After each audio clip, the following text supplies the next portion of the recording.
Hi, McKelvey. Can I just do a sound check? Hello, Councillor McKelvey. We can hear you loud and clear.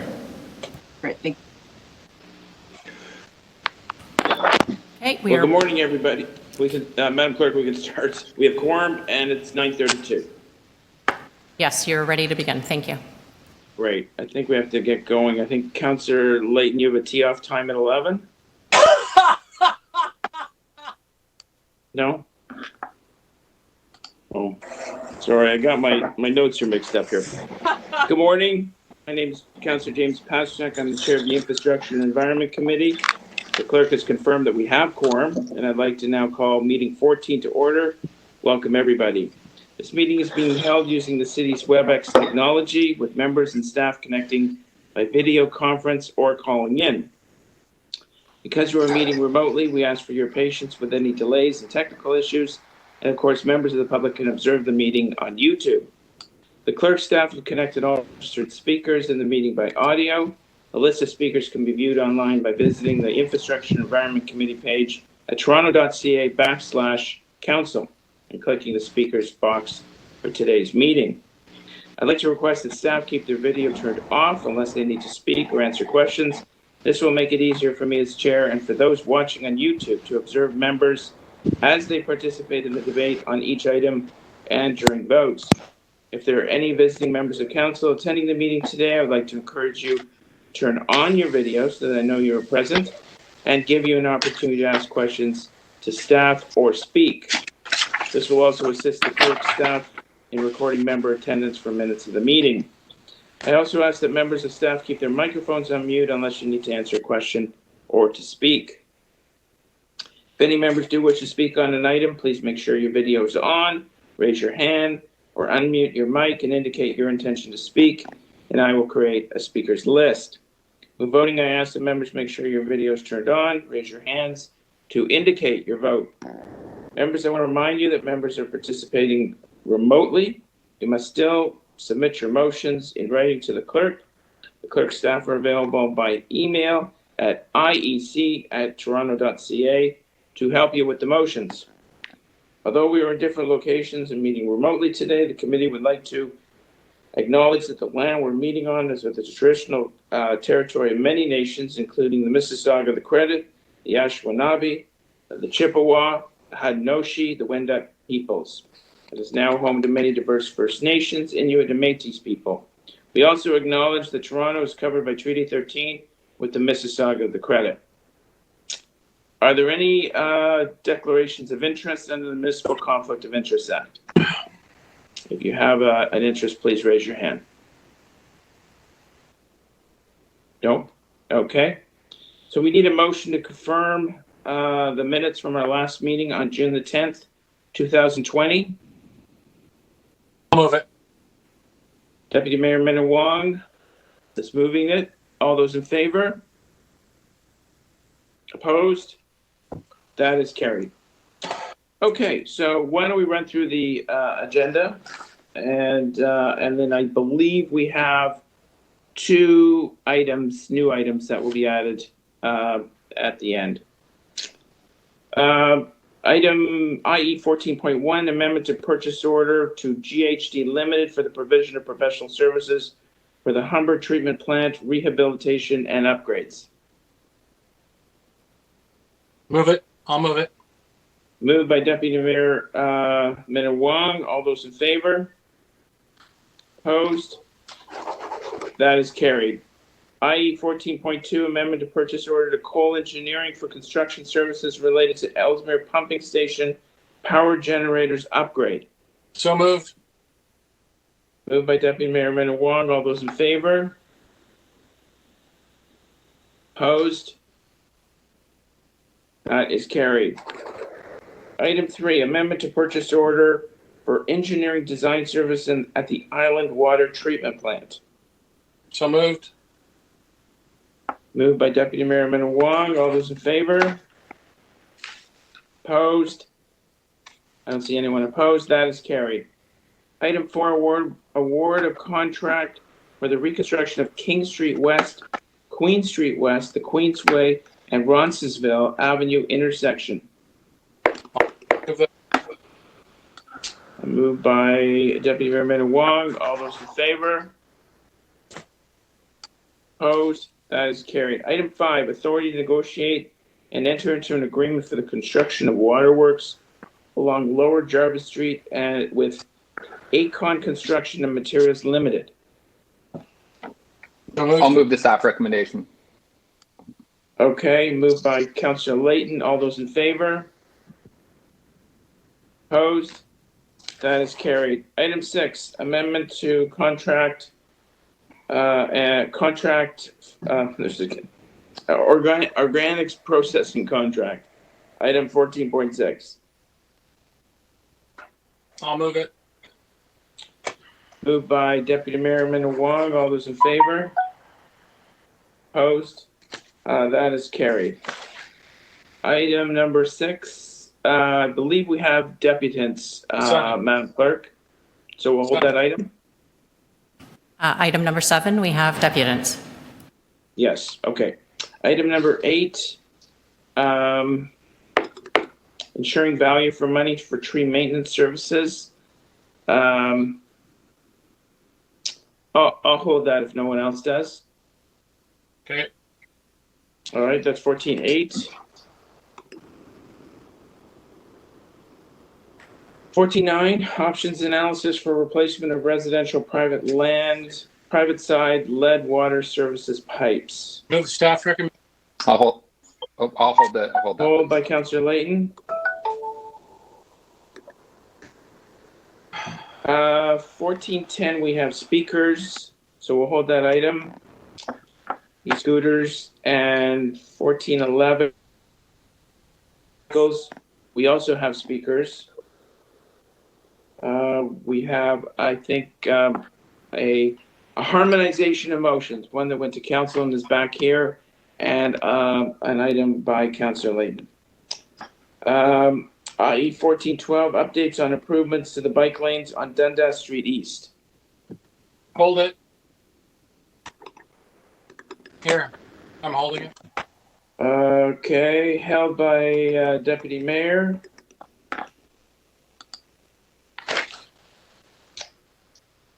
And 14.13, Transportation Innovation Zone Partnership. Hold, I have a couple questions. Yes, and there are also speakers on it. So held by Councillor McKelvey. I think someone needs a babysitter. Councillor Bruiser, would you read that kid a book? That's on my end, James. Oh, I do apologize. Okay, so I understand there's a couple of items to be introduced. Councillor McKelvey, I understand you have an item. I'd just like to introduce an item looking at community cleanup days, as well as expanding the media campaign that we have about not littering, and also getting some data on how much more litter we have this year compared to other years, as I suspect it is more. Yes, no, thank you, Councillor McKelvey, for bringing this important topic and issue forward. So what we're voting on now is just adding it to the agenda. All those in favor? I can't see anybody. I assume everyone likes. Okay, yeah, we're good. Great, that carries. Now, Councillor Cole, you have an item to add as well? Peruzza, I got a couple. Okay. Yes. Councillor Cole, I saw one from you, and Councillor Peruzza has as well. Okay. Councillor Peruzza, would you like to introduce your items? I think Mike was introducing his. Okay. Councillor Cole, would you like to introduce your item? Thank you, Councillor Peruzza. Yes. The first one is recommend for Environment Committee ask that City Council direct the Director of Office of Emergency Management to work with other city divisions to enhance pedestrian protection and safety for the places of worship, including making bollards and planters available, enhance pedestrian safety and protection of the immediate vicinity of place of worship. So that's the motion. All right, so that It's is, just a continuation of a motion that was before council, approved by council for emergency management. We just want to make sure that parks, public realm division, transportation division also looks at ways of enhancing public safety around place of worship with street furniture and with planter boxes, etc. So it's just asking for them to work together. right, so this, Madam Clerk, is, I think it's an add-on from an item that was dealt with at executive. And then I went to council, so just to keep that in mind. Thank you. It's right, it's currently being added as a new item. Yes.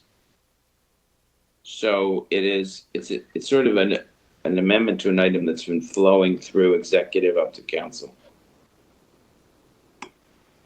And then we've sent it off to the Office of Emergency Management.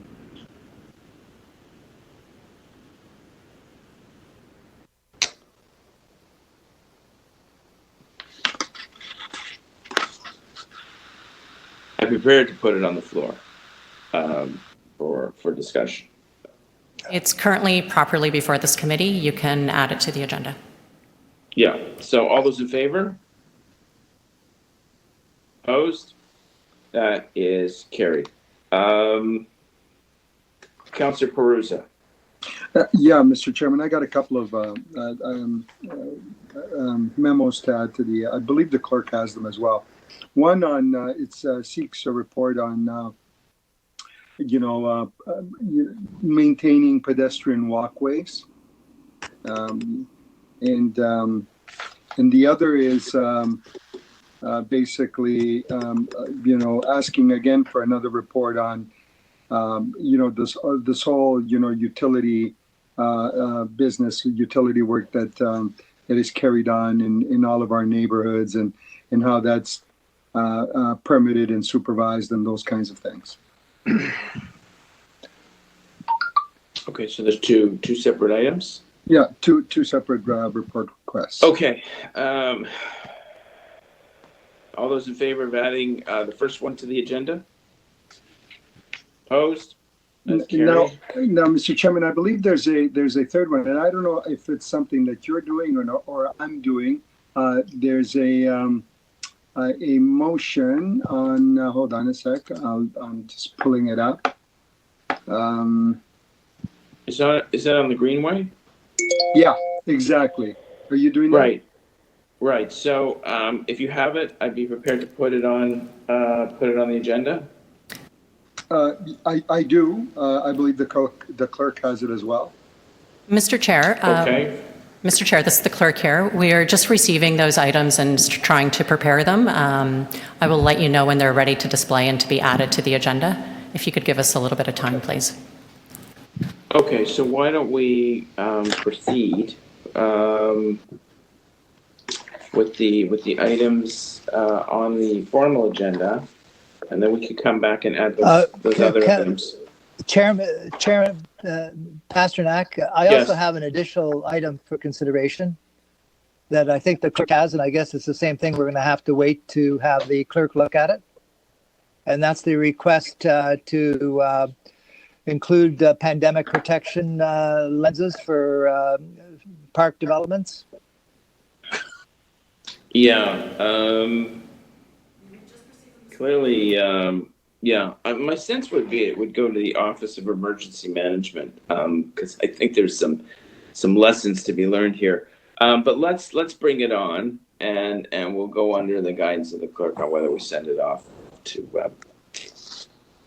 council of the Office of Emergency Management.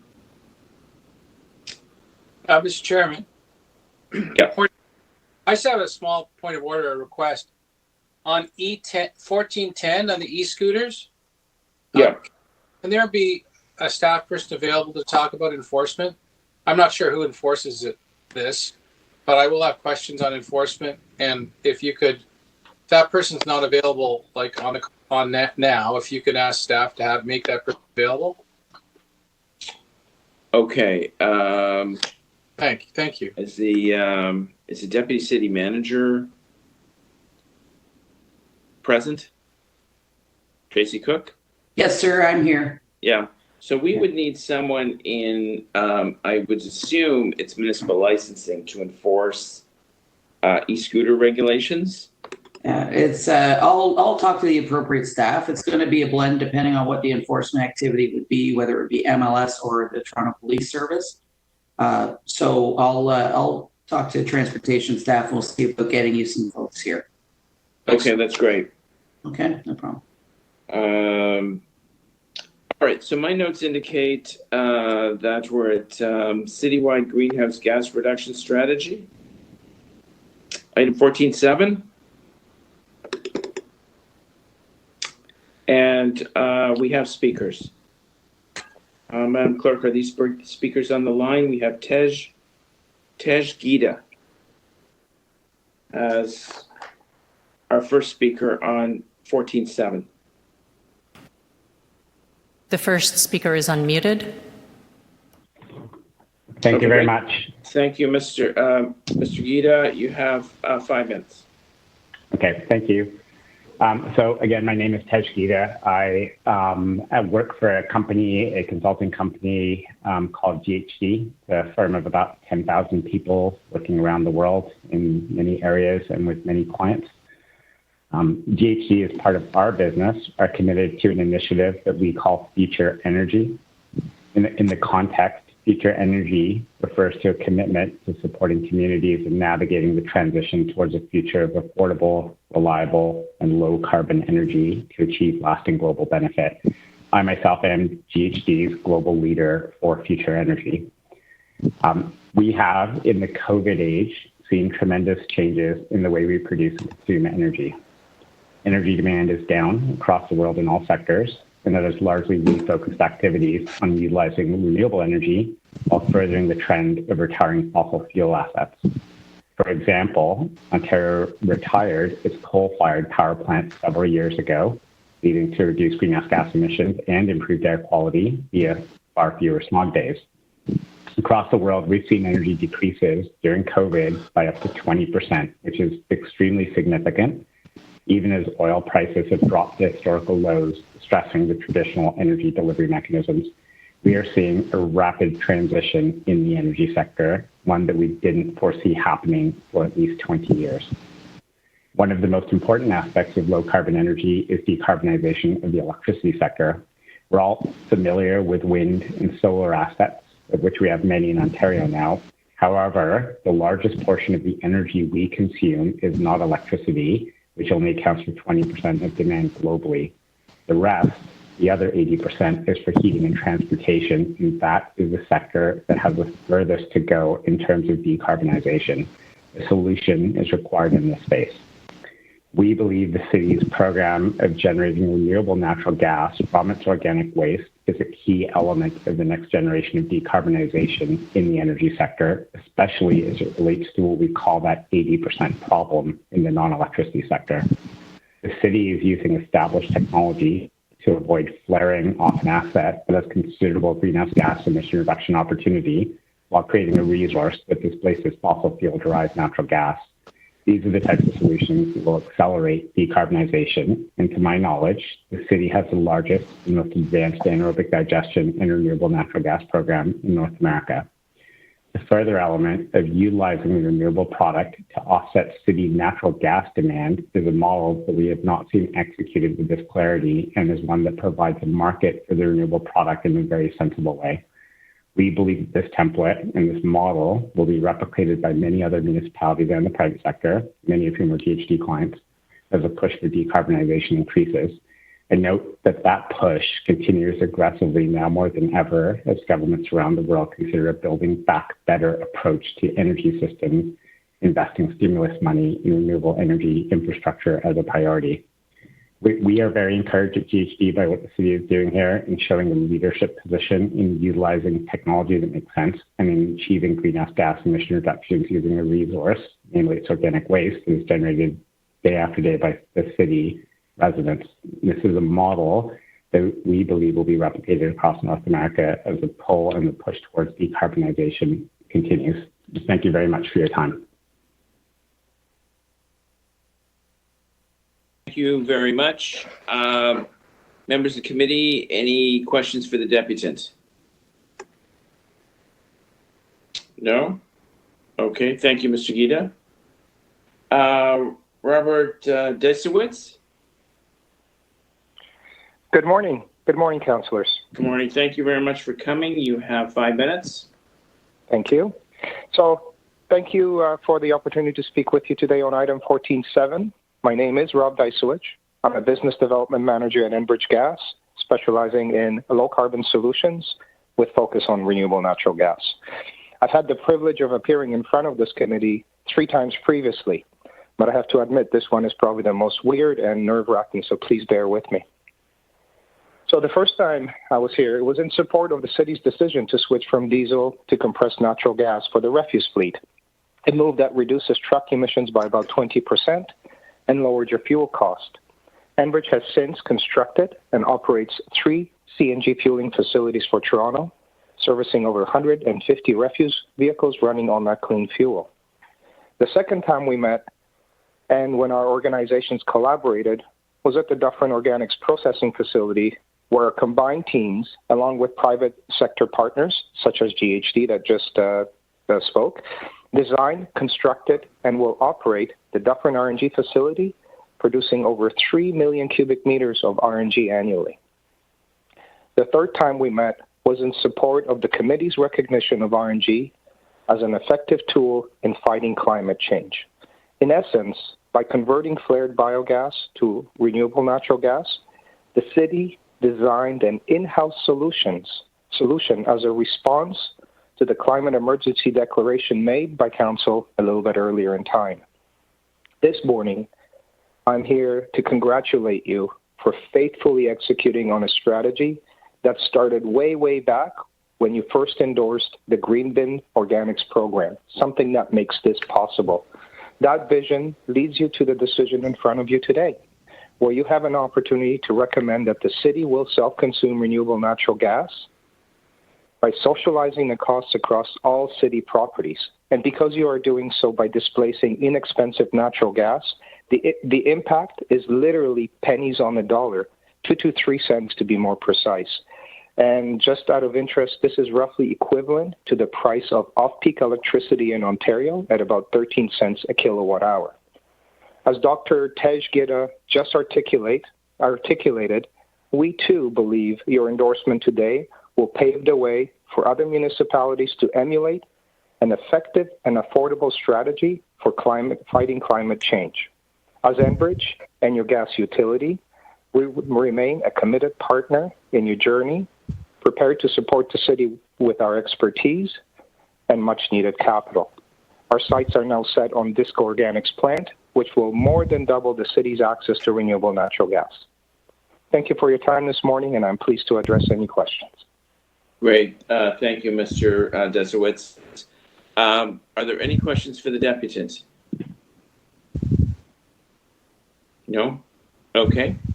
Thank you very much for your deputation. Jennifer Green?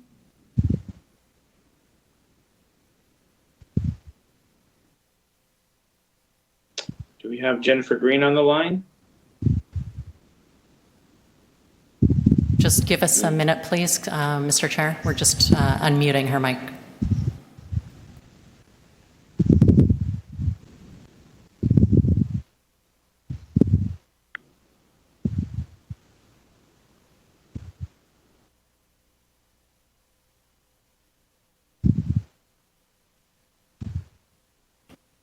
Jennifer Green just needs to connect her audio.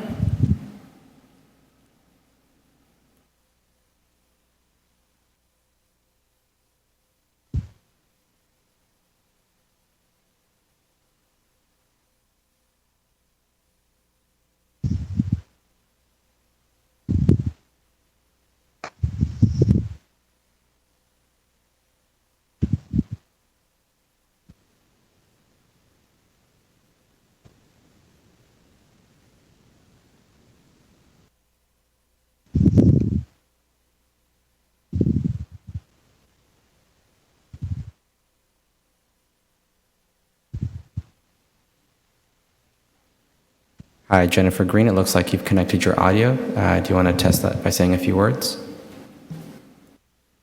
Good morning. Can you hear me now? Oh, welcome, Ms. Green.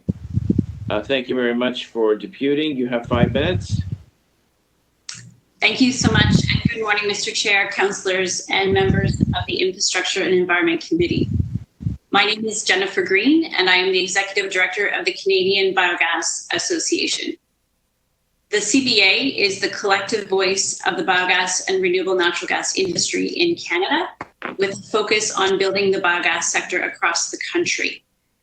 We are a non-for-profit member-based association with over 140 members, including farmers, municipalities, technology developers, consultants, finance and insurance firms, utilities, and other affiliate representatives.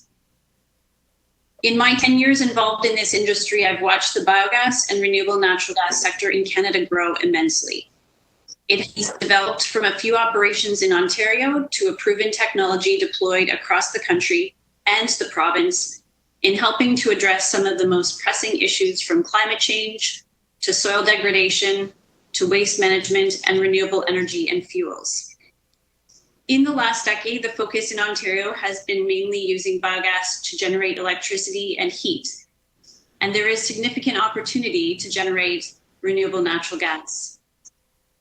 RNG is a direct substitute for fossil-based natural gas, which can be injected directly into the natural gas grid or used in natural gas engines as a transportation fuel. RNG is considered a carbon neutral supply given its origin from biogenic sources.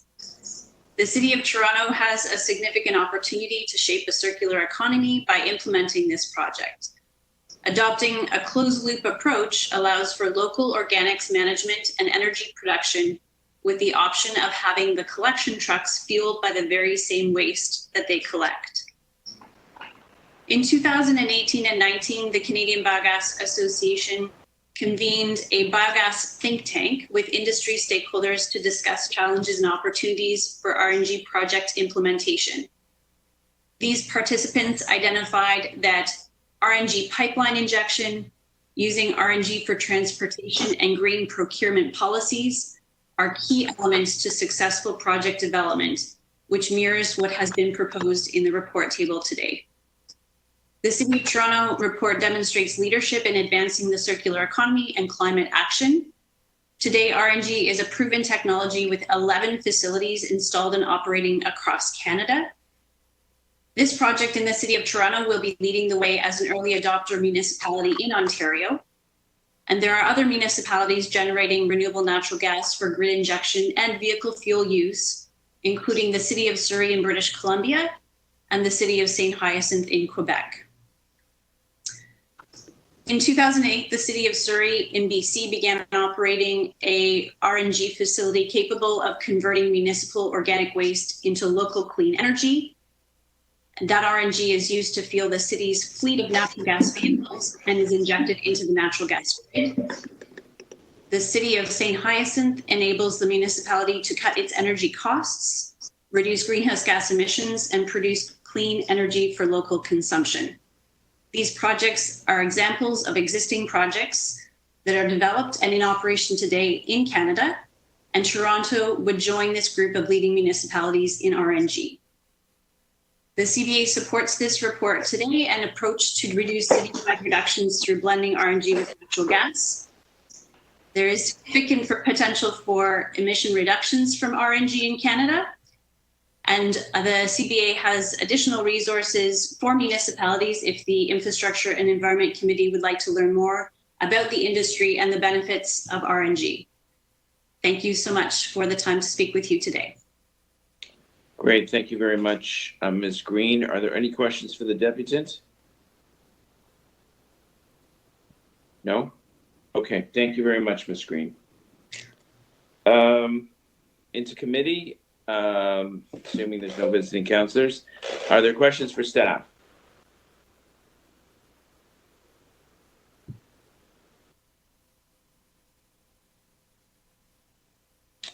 On 14.7? Oh, yes. Yes, sorry, Councillor Layton. I didn't Just see your very hand going up quickly. there. just very quickly, I've had some conversations with staff about this in the past, but are we planning on bringing anything forward? At least I didn't see it in the report. I may have missed it, about scaling this up to other municipalities, because we have developed a great, as we've heard from all the deputies, a great technology that there's potential for in every municipality that collects organics.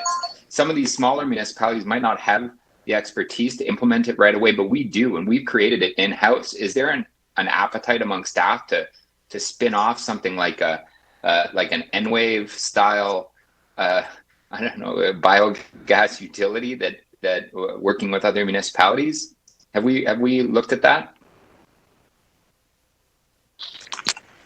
So through you, Mr. Chair, Matt Gallagher here.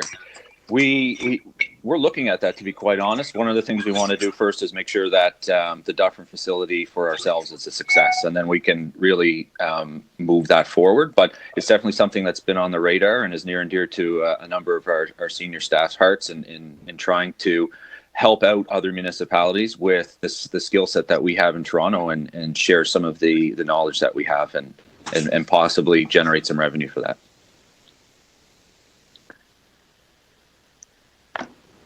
Well, I'll use, if there are no other questions, I'll just continue on and speak for 30 seconds, if that's all right, Mr. Chair. No, I appreciate your enthusiasm. I just have one question. So we're on the first, on I guess recommendation 1, it's to fully recover capital and operating costs. Was there any thought of creating a capital reserve for state of good repair or modernization or anything that could come up down the road, or is that included in this strategy? So, Mr. Chair, part of the cost recovery piece here is that we would be looking at setting up the state of good repair within the fee that would be established on a yearly or every couple of year basis. We know that we need to keep our assets well maintained, and although the current contract and lifespan that we have right now, we're looking around 15 years, and we want to make sure that we get the most out of our assets. So that will be part of the cost that's built into our RNG fee. So the recovery of capital would be not just one-time capital to set up, but capital needed over the years for the things we talked about: state of good repair, modernization, expansion. So, Mr. Chair, the rate that we'd be charging would be on repair and maintenance, upgrade, the standard work that needs to keep this asset moving. What we're not charging is expansion into other facilities and other renewable natural gas operations. What we will be doing is coming back similar to this with any other expansions in our renewable natural gas portfolio, asking again for a full cost recovery of that project each time, just to make sure that we are truly recovering the costs only for a specific project, and then allowing council to make that decision if they want to invest in the additional project rather than looking at expanding our revenue base right now. Okay. Any other questions for staff? Councillor Layton, you wanted to speak? Yes, just to say a couple things. One, there is no other staff person at the City of Toronto. I don't think there's any staff person at the City of Toronto that loves their job as much as Carlisle. So if you've ever met Carlisle to talk to about this file, he is just extremely excited and proud of the work that he's done, with extremely good reason. We heard from those deputants just about how forward-thinking this project is, that what the city's doing. I have no doubt that the city will get a national recognition and continue to get national recognition for this initiative and its potential to scale up to provide the technical support and expertise to other municipalities. There's no reason why we couldn't be making money off this while helping reduce the carbon footprint of other municipalities and in the delivery of their services.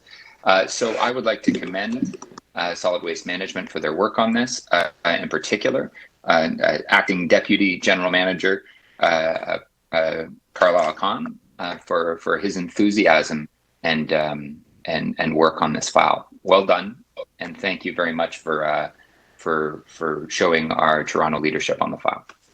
Great, thank you very much, Councillor Layton. Are there any other speakers on the item? No. Madam Vice Chair, would you like to move the recommendations? So moved. Okay. All those in favor? Opposed? That is carried. So I think we still had a couple of items to add to the agenda. I don't even think we've formally adopted the agenda. Madam Clerk, are those items ready? I believe one was from. If we could Councillor still hold. From Councillor Cole. We still need a few minutes. Madam Chair, I haven't had a chance to look. Mr. Chair, I haven't had a chance to look at them yet, so if we could hold off on that. Okay. All right. So can I assume we're still working on those? We are still working on those. I'll let you know when they're ready. Okay, so technically the next item is 14.8, ensuring value for money. I'm going to hold that item down for a bit.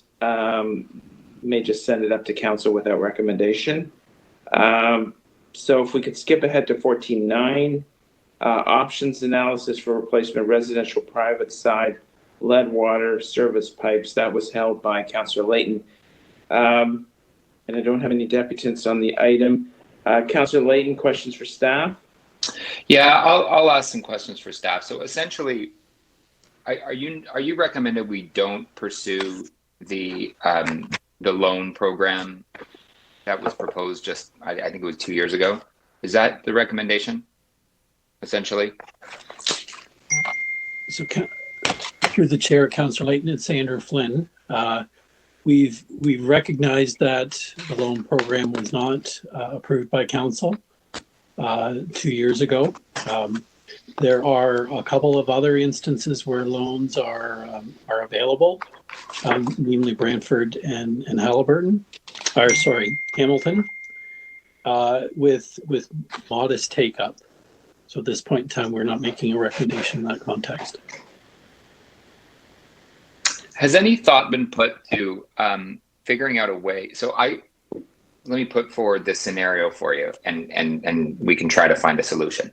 So I replaced the lead pipes in my house, had the city's contractor out, gave me a quote. It was pretty high, so I asked for like the mom and pop shop to come by, and they gave me a quote. It was about half the price. I can't imagine that half the price is the difference in the cost, particularly the parts and the labor. It's essentially the same amount of time. It struck me that the city contractor was elevating the cost because they know it's more convenient if they do it alone. It turns out it was way more convenient because the city coordinating the city and the additional contractor is quite difficult. And you have twice you have the water shut off, twice you have a hole dug on your lawn. And so when after moving to a slightly larger home so that I could have another child in the family, we did it again. And I said, because there were lead pipes again, and I said, there's no way I'm having this done twice. We'll pay the people the higher fee. The problem there is I think they're elevating the cost. Is there a way for us when tendering the contract for the public side to also ensure that we're getting the best deal for residents on the private side? Is there any way we can do that?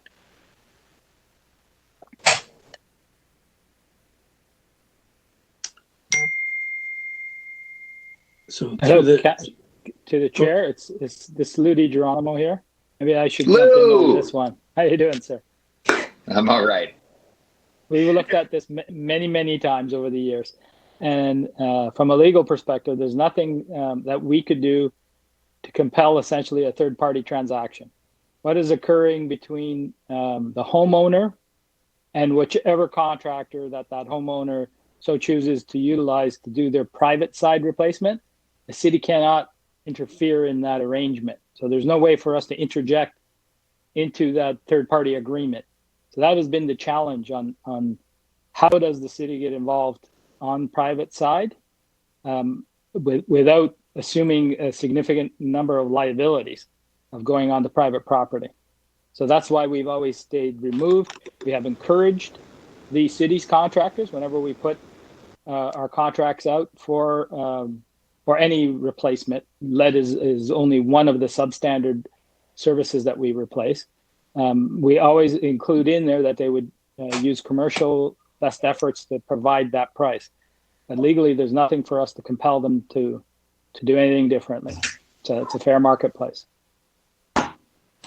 Okay, then we'll put this one to rest for now. Until next time. Thank you, Councillor Layton. Any other questions for staff? Deputy Mayor Minnan-Wong? So we do this almost every year, so I'll do my side. He can do his turn, it's my turn now. If someone wants to replace their lead pipes, they can do it themselves, yes? And the arrangement now that is being proposed is that the city would somehow financially help out homeowners in terms of doing lead pipe replacements. Have I got that right?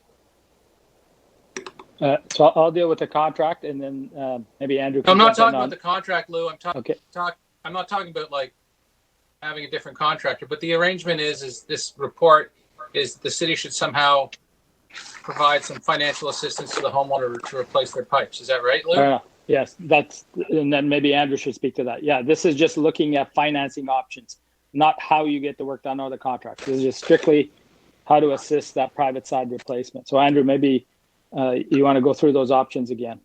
Certainly, through the chair, Deputy Mayor, we were asked in December to provide options that were available. We considered the Toronto Renovates program, which currently has had a very small uptake, one out of 1,200. We investigated grant programs, and we also investigated loan programs, as well as providing some input as to what would be the impact for homeowners to receive financing through their own mortgage company or bank. At this point in time, we've made no recommendations that the city enter into any of those types of programs. Okay, so let me just take two. I'll just do them briefly. So the loan program thing, the alternative would be the homeowner goes into a bank and tries to get a loan. Now, am I correct in saying that, based on your knowledge, that interest rates are at an historic low? That is correct. And property values are at an historic high. That is also correct. So essentially, the necessity to provide financial incentive is, if any time, it's never been not needed more now than ever, because anyone can go in and do it themselves. It doesn't need government incentive to provide a loan. The cost of a private loan is at an all-time low, yes. Good. And in terms of grants, Deputy City Manager Cook, we're kind of projecting next year we're going to be in the hole $2 billion. Yes? Through you, Mr. Chair, that is correct. You got any extra money hanging around for the grant program? Through you, Mr. Chair, I don't think we have a lot of extra money hanging around for much. Thank you very much. Thank you, Mr. Chair. Thank you, Mr. Deputy Mayor. Yes, the cupboard is quite bare. Any other questions for staff? There's no cupboard. There's no house. Even the cupboard is gone. I just have a couple of very quick ones. Do the 24,000 people who currently have, I guess, lead pipes leading to the street, do they know they have lead pipes, or it's hard to tell? Mr. Chair, the number, the 24,000 that's in the report, that actually is our estimate of the city-owned portion of the lead pipe, 24,000. There probably is more than 24,000 homes that have the private side that have lead. We do not have accurate data, nor do we have a database that indicates which house still has private lead services, because the city never compiled that data. So the only way for a homeowner to figure out whether they have a problem or not, the quick check is, how old is their home? If it was a home that was built in the 1960s, 70s, and 80s, very unlikely they have a lead service. They might have used lead solder and lead fixtures at that time. So there is still some amounts of lead. But the biggest contributor to the lead problem is the lead service. So if your house was built in 1950s or earlier, then you have a chance to have a lead service. And what we've done as a city to protect against not just the homes with lead services, but also those other homes that use lead solder, is we implemented corrosion control at all 4 water treatment plants. And that has been working very, very well. All our test results have indicated that lead leaching has dropped significantly, and we're well within the compliance regulations. So that program was about $10 million investment at all 4 plants, about $2 million a year in chemical costs, but it's working quite well. So a question. The city, just one sec. Go ahead. Call. So we test though on request from a homeowner. Yes, we do. We still do provide that service. So if a homeowner has a concern, we will take a test for them and provide them with the results. If they want to try to confirm, they could call a plumber, come into their home. They will go down into the basement, look at where the water service is coming into the home, usually right around the meter, because we put the meter in. And a plumber can confirm for them whether they have a lead service line. That is the best way to determine you have lead. Okay. The sump pump and backflow valve program, is that still operational and funded? Yes, that's tied to the basement flooding protection program, and that program is still in place and funded, and we continue to encourage people to take advantage of that subsidy program, because it does offer some protection. I heard you at the beginning of this meeting talk about that microburst, and we do call it microburst, Councillor Layton. It hit part of the city hard, and we've been out on the street talking to the homeowners that have installed some of those devices to make sure that they're working properly. Right. No, I only ask because it seems to me the cost of putting those 2 devices in is about the same as what's listed in this report for lead pipe replacement. No, actually the costs, if you do all of the work required under the basement flooding subsidy program, the costs are a lot more. We contribute toward up to 80% of the cost of that. So depending on what you do to protect your basement, you can be spending anywhere from $5,000, $6,000 to $10,000 to $15,000 if you put a membrane completely around your basement and improve the weeping towel and the sump up. So the costs we see for basement flooding protection is a lot higher than just replacing a lead service. But we only subsidize the backflow valve and the sump pump. That's correct. I mean, people could do anything around their house, but we'll only do those 2 items. Okay, I'll Typically, leave it at that. they'll do it in combination. Yep. Right. Okay. Councillor Cole. Yes, I just wanted to ask, is there any requirement for a home inspector prior to a home sale to notify the potential purchaser of that home that there might be a lead connection to their home that they're about to purchase? Through you, Mr. Chair. No, there is no regulation or requirement We have made suggestions well over a decade or more ago to the Toronto Real Estate Association. That's something that they can consider.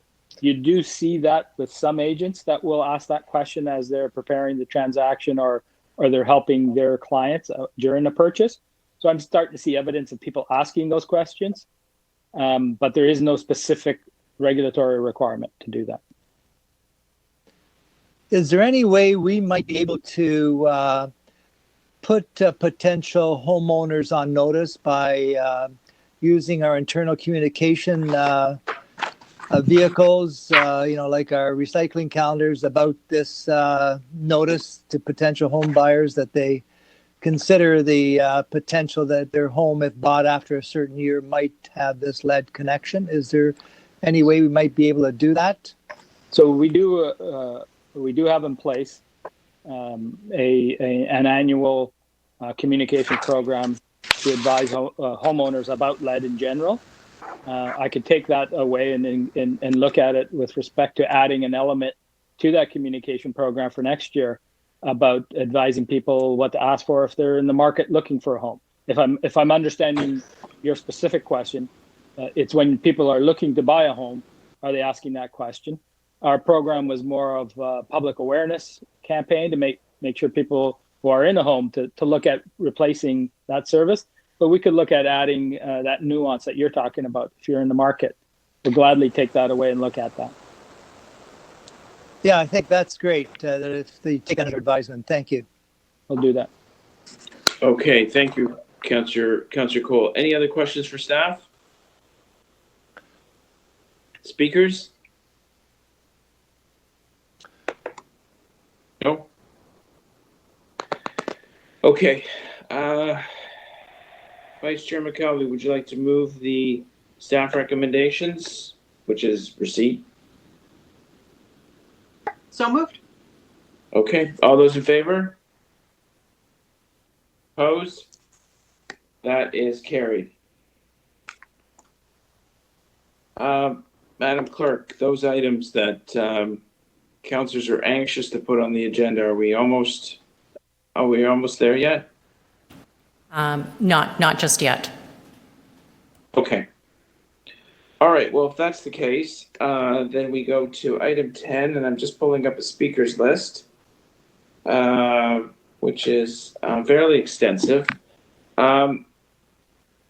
Just as a note, Mr. Lepovsky has asked for a little extra time. I didn't realize the speakers list on this would be so long, so we can't really offer a lot of extra time, but certainly anything that you haven't covered in your deputation, you can kind of blend in or incorporate into your response for questions from councillors. So we have speakers list here for e-scooters, a Vision Zero safety approach. Chris Schaefer from Bird Canada. Are you on the line? Mr. Chair, just how many people do you have on your list so far? I have 1, just so 2, we have 3, 4, 5, 6, 7, 8, 9. Okay, so you have 9 on your list so far, and can we just ask the clerk, how do people get added on if they want to be added on? Is there someone who's trying to get back on or get on? No, I don't know. I just want to know what the list will be like. Oh, well, I mean, normally we have a cutoff at 10:30, don't we, Madam Clerk? Currently, we haven't closed the speakers list. You would need to move a formal motion to close the speakers list if you wish. I'll move that motion. Okay, so Deputy Mayor Minowong is going to solve this issue. He's a motion on the floor to close the speakers list. All those in favor? Close it at which time? Now. Thank you. Well, give them 4 minutes, usually 10:30. So. Okay, at 10:30. Okay, all those in favor? I see 3 hands. Opposed? Okay, I guess the other 2 don't care. Okay, so why don't we go to Chris Schaefer of Bird Canada? and unfortunately he can't ride in on it. Good morning, councillors and committee. Can you hear me? Yes, we can hear you. Okay, perfect. Thank you. My name is Chris Schaefer, and I'm VP of Government Affairs with Bird Canada. During my presentation today, I'll be referring to submission numbered IE 14.10.12. Who we are. Bird Canada is Canadian owned and operated. We are a first kilometer, last kilometer electric scooter sharing company dedicated to bringing affordable, environmentally friendly transportation solutions to Canadian cities like Toronto at no direct cost. How can a shared e-scooter program help Toronto achieve its goals? There are many, I'll list a few. Supporting the TTC as a first and last kilometer solution for public transit. In Montreal, city staff saw 27% of e-scooter shared trips start or end at public transit in their review. Reducing traffic congestion by getting Torontonians out of their cars. In Calgary, city staff found that 1 in 3 e-scooter share trips replaced the car trip in their city. Supporting local business by connecting riders to local commerce. In Calgary, city staff found that over 50% of e-scooter share trips ended in a BIA or business revitalization zone. I'll touch now briefly on e-scooter safety. The most comprehensive study to date is an OECD International Transport Forum study, and I'll quote a conclusion from that study.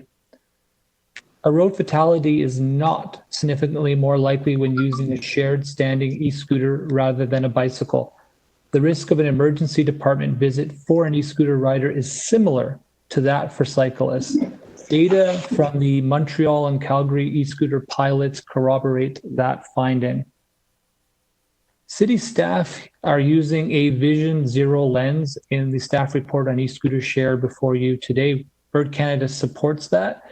In fact, when we look at cities with the safest roads in terms of traffic deaths per 100,000 in population, we find that 10 out of the 15 cities with the safest roads in the world have currently or will have this year an e-scooter share program in place. So that includes cities like Stockholm, which is in fact the birthplace of Vision Zero, as well as a host of other cities like Berlin, Copenhagen, Paris, Lisbon, and the list goes on.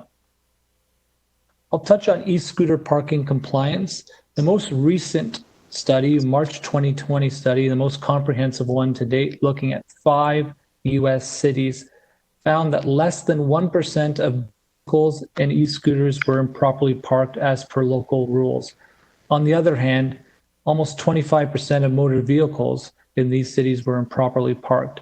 Ride-hail, taxi, delivery, and commercial vehicles accounted for 64% of motor vehicle violations.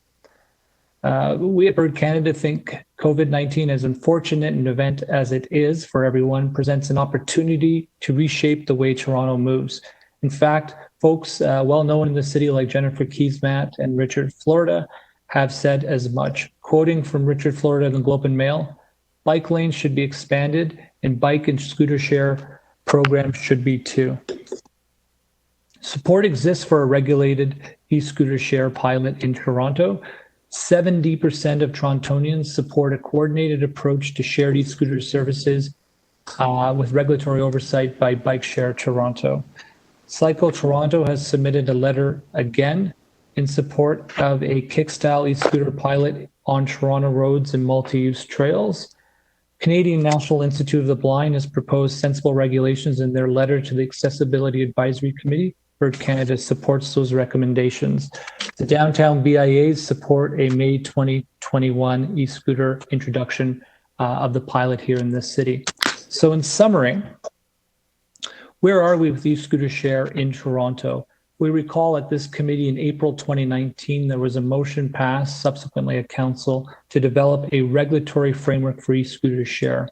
We fast forward to today in July 2020, we don't have that regulatory framework for committee and council to review all the details about how staff plan a safe, compliant, equitable, and accessible scooter program. All the while, of course, cities like Kelowna, Calgary, Edmonton, Waterloo, Montreal, Westmount have implemented scooter share programs. Ottawa is doing that this month. Windsor and London, Ontario are RFPing later this year for their scooter share program. Yeah, Chris, if you could wrap up. Yep. In summary, New York City is about to vote today, and London, Ontario has sped up by 1 year their scooter share program. I look forward to your questions, committee members, and thank you for your time. Okay, thank you, Mr. Schaefer. Any questions for the deputies? No, I don't see any hands going up. Thank you very much. Thank you. Peter Anthopoulos, sorry, I think I made a mess of that name. I'm from the Spinal Cord Injury of Ontario. You hear me? Yes, we can hear you. Thank you, Great. Council, and Thanks can very I much start for my 5 minutes. deputation now? Yeah. Thank you, Council and Committee, for allowing me to speak today. My name is Peter Athanasopoulos, and I'm here with Spinal Cord Injury Ontario. Spinal Cord Injury Ontario will be celebrating 75 years of service to people with spinal cord injuries and other physical disabilities in Ontario. I have had the personal pleasure of providing service to Spinal Cord Injury Ontario for 20 years. And among my 20 years of service, I have probably seen hundreds of thousands of people get injured in our streets and our province. And I'm hugely concerned that council and committee is considering a recreational device as a commuting device. I have seen many injuries in my career, and I think we're exposing our citizens to potential risk. We have seen many pilots, as Chris has described, and we've seen increases in emergency visits. We've seen brain injuries. We've seen concussions. I think that this initiative is going to bring a lot of risk and liability and harm to the residents of the city. And I urge this council to take a step back and do further investigation, further research. One recommendation that I have is that this committee considers a public forum where the community can come together with city staff and some of the corporations, and let's have a live discussion on the concerns that people have. Also, from an accessibility perspective, there's huge concerns of creating extenuating new barriers to people with disabilities. We have not seen a great enforcement strategy from other cities. Chris mentions the 1% of people not following regulation. Well, I think it's a lot larger than 1%, and I'd be very interested to know what the severity of those injuries were with that 1%, because we've also seen such increases in emergency visits through these pilots.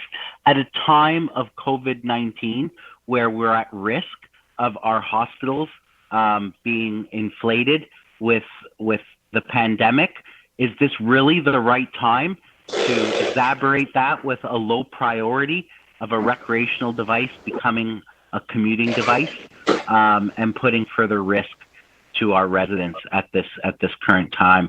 I strongly suggest that this committee take a step back, allow the city to do more research, allow more pilots to continue, and prevent us from being a human guinea pig to risk and liability to our residents here in Toronto.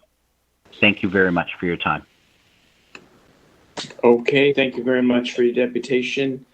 Any questions for yes, Deputy Mayor Minnan-Wong. Yeah, so they've had e-scooters in San Francisco. I'm looking at statistics here. Would you be surprised by the fact that in the last 5 years they've had 40,000 injuries from e-scooters? I am not surprised. I have seen this firsthand when I was in Cleveland, Ohio. I was literally going through a maze trying to move away from people approaching me really fast on these scooters. I'm scared to wheel our streets with these things flying at me at high risk. So no, Councillor, I am not surprised at all that there's this high percentage of injuries. Would you be surprised that many of these are not, they're not little injuries, they require hospital admissions, and a third of the injuries are head injuries? Absolutely, and this brings the personal injury lawyers will have a heyday on this. They'll be suing the city and suing the incident. We're opening up ourselves to a lot of risk and liability by entertaining a commuting device that is really designed for recreation in parks and in confined areas, not on our city streets. Okay, thank you very much. Thank you, Deputy Mayor Minnan-Wong. Any other questions to the deputants? I just have one. What would your response be if people say, well, bicycles are just as dangerous? Is that a fallacy, or do you have a response to that? Well, I think bikes do carry some risks as well, but I think they're more protected. It's a pedal under the definition of the city. Between a bike, a scooter doesn't even fit the definition because it doesn't have pedals. It's not as sturdy. I think the risk of a bicycle is a little lower than it would be with a scooter. I don't have the evidence to prove that, but from my own personal experience, I think I would feel more secure riding a bike than I would hanging on to with 2 feet on a wobbly device that could motorize up to a large speed. Okay. All right. Thank you very much. Any other questions for the deputants? No? Okay. Thank you very much. Thank you. David Lepofsky.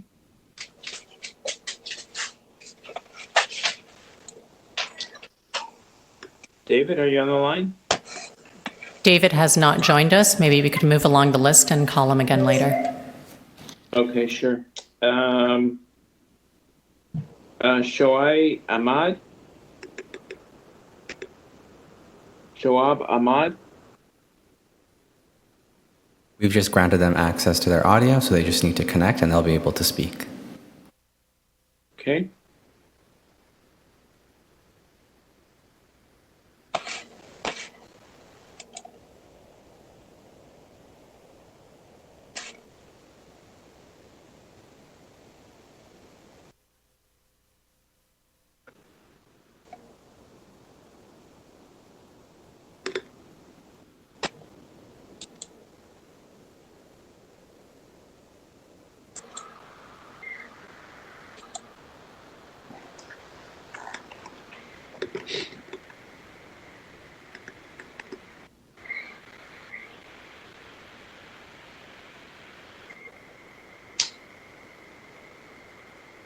Any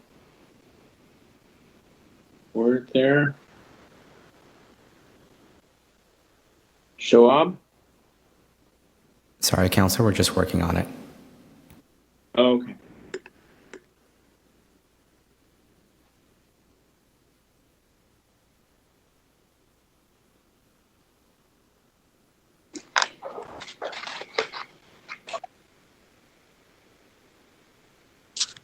Hello. Yes, Shoaib, you are now unmuted. Hi. Yeah, Mr. Ahmad? Hi. Oh, hi. Thank you very much for joining us. You're here to depute on e-scooters. You have 5 minutes. Thank you, Chair Pasternak, Vice Chair McKelvey, and committee members. My name is Shoaib Ahmed. I'm the founder and CEO of Scooty Mobility. We are a Toronto micromobility company incubated out of the Ryerson Digital Media Zone. We have been participating in the city study of dockless e-scooters, and we began by thanking city staff, specifically Ms. Janet Lowe, for their hard work and the report they have produced. Scooty started in 2019 because we saw the benefits of micromobility and e-scooters and wanted to bring these benefits to Toronto. Our safety, courtesy, partnership approach will realize more of the benefits of e-scooters and address the challenges identified. Scooty has demonstrated our commitment to safety by learning from the experiences of hundreds of municipalities that have seen e-scooters on their roads. Our research has been shared with city staff and with the Ontario Traffic Council. We have extended our commitment to safety by sourcing what we feel is the safest e-scooter on the market from a company with decades of experience in low-carbon electric micromobility. We have even sourced bright yellow helmets to improve rider visibility and have developed safety training programs and lessons which can be introduced in public schools. We are very excited about the proposed May 2021 pilot. We know that 6 months or greater citywide Toronto pilot would see ridership numbers far greater than last year's Calgary pilot of 750,000 trips in 3 months, and in Chicago, which was about 800,000 trips in 4 months. Integrating the pilot with the Transportation Innovation Zones, the TTC, bike share, and active TO programs means we could get better ridership numbers and better quality data. This would improve connections to and between subway lines, encouraging more local economic activity and supporting communities throughout the city. But rather than waiting for May 2021 and the citywide pilot, we asked the city to kindly consider for this year a series of small local micropilots tied to transportation innovation zones. This would allow us to learn and adjust as needed to support and execute a very successful e-scooter rollout program. We look forward to your supportive role on these ideas, and I've put forward and to meeting with you to demonstrate our safe, top-of-the-range e-scooter before council vote at the end of the month. Thank you again for all the hard work that you guys have done in getting this off the ground, and I look forward to your questions and feedback. Thank you. Thank you, Mr. Ahmad. Any questions for the deputant? No? Okay. I understand David Lepofsky is on the line. Hello, can you hear me? Yes, we can. Okay, thank you. Okay, Joel, stop. So, okay, I'm sorry. I've been on the call. You guys had me muted. Can I begin now, sir? Yeah, I know we had talked about a little extra time. I didn't realize at the time the deputant's list was quite long. So in fairness to everybody, the limit is 5 minutes. But if there's anything you left out, you can incorporate it into the answers that councillors ask you, questions that councillors ask you. Okay, thank you very much. Good morning, councillors. Thank you for including us. The AODA Alliance has been leading the efforts to try to raise severe accessibility and public safety concerns from the disability perspective posed by electric scooters. We urge you to reject any electric scooters in Toronto altogether, or at worst, at the very most, at this meeting, could you simply send it back, as one of the prior speakers said, for further research. Do not conduct a pilot, which is actually a human experiment, on those of us exposed to injuries and barriers due to electric scooters. In support of this, I offer you the following. First, your own your own accessibility advisory committee has unanimously called on you to not allow electric scooters. Second, before you in our brief is an open letter to all city councillors across Ontario, co-signed by 11 major disability organizations, all saying the same thing. Third, the staff report before you, not the recommendations, the analysis in that staff report supports this conclusion and no other. It shows that people will be injured. People will be injured. That's the experience. It shows that there are real accessibility barriers and problems for people with disabilities, among the most vulnerable in our society. I myself, as a blind person walking in our streets or sidewalks with a silent e-scooter rocketing towards me at 20 kilometers an hour, I won't know it's there until it hits me, and I won't be able to identify the person who did hit me. Moreover, one of the other important conclusions from the report, these will be ridden on sidewalks Even if you ban that, that is the experience elsewhere. And if you want to make that illegal, that means you got to have enforcement. That means you got to have enforcement on every street corner. And as I just heard earlier from one of the city council members, your cupboard is bare. You heard from one of the e-scooter presenters earlier, there are no direct costs, he said, to e-scooters. There are going to be a lot of enforcement costs to the city. There are going to be liability costs, according to the staff report. So what do? Well, we say, number one, don't allow it. Number two, don't run a pilot to see how it works. We want to get more research on what's happened in other communities. To experiment on us is to expose us to the dangers, while the corporate lobbyists who are appearing before you, their companies make the profit. And respectfully, we suggest that's not the way to go. And finally, if I can just say this, you heard reference from one of the e-scooter companies from Bird saying, COVID is a great time to look at this. We'd like to suggest to you that in the crisis engulfing our society right now, the trauma and difficulties facing everybody, the fact of the matter is, COVID is the worst time to talk about this. We have much bigger priorities. In fact, I suspect a lot of people learning that the city council is looking at this now is going to wonder, why aren't you dealing with our real problems that are engulfing us now? E-scooters, at the very least, defer it till this crisis is over.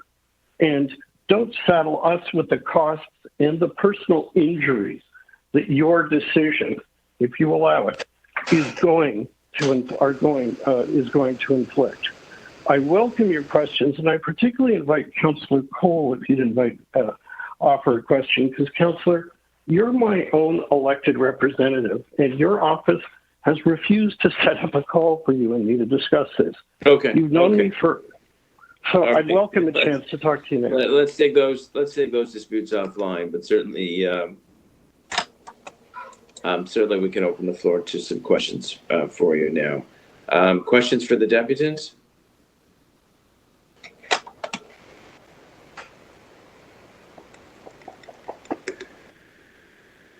None? Okay. All right, David, thank you very much. Thank you, and I invite you to read our brief. Thanks so much. Thank you for your comments. Looking for John Ray. I'm here. Okay, great. Thank you very much. Can you hear me? Yes. Okay. My turn? So you have 5 minutes. Thank you, Chair Pasternak and members of the committee for giving me the opportunity to appear this morning in support of the brief which I filed yesterday that I hope you have received. I appear in opposition to any introduction of e-scooters in Toronto. I am blind. I live in downtown Toronto. I'm age 71. Toronto has always been my home. These days, all Ontarians live under the Accessibility for Ontarians with Disabilities Act. That act is designed to remove existing barriers and prevent the introduction of new ones. But what do I find? As a blind person, I hate to say this, but I find Toronto, the city I love, our wonderful city, is becoming less accessible to me and not more accessible. Yes, you heard me right, members of the committee. I find this city is becoming less accessible and not more. Let me give you some examples. What do I find on our streets? Sandwich boards, bicycle racks, bicycles strewn on the sidewalk, construction sites almost everywhere. And one of the councillors earlier referred to those cement planters.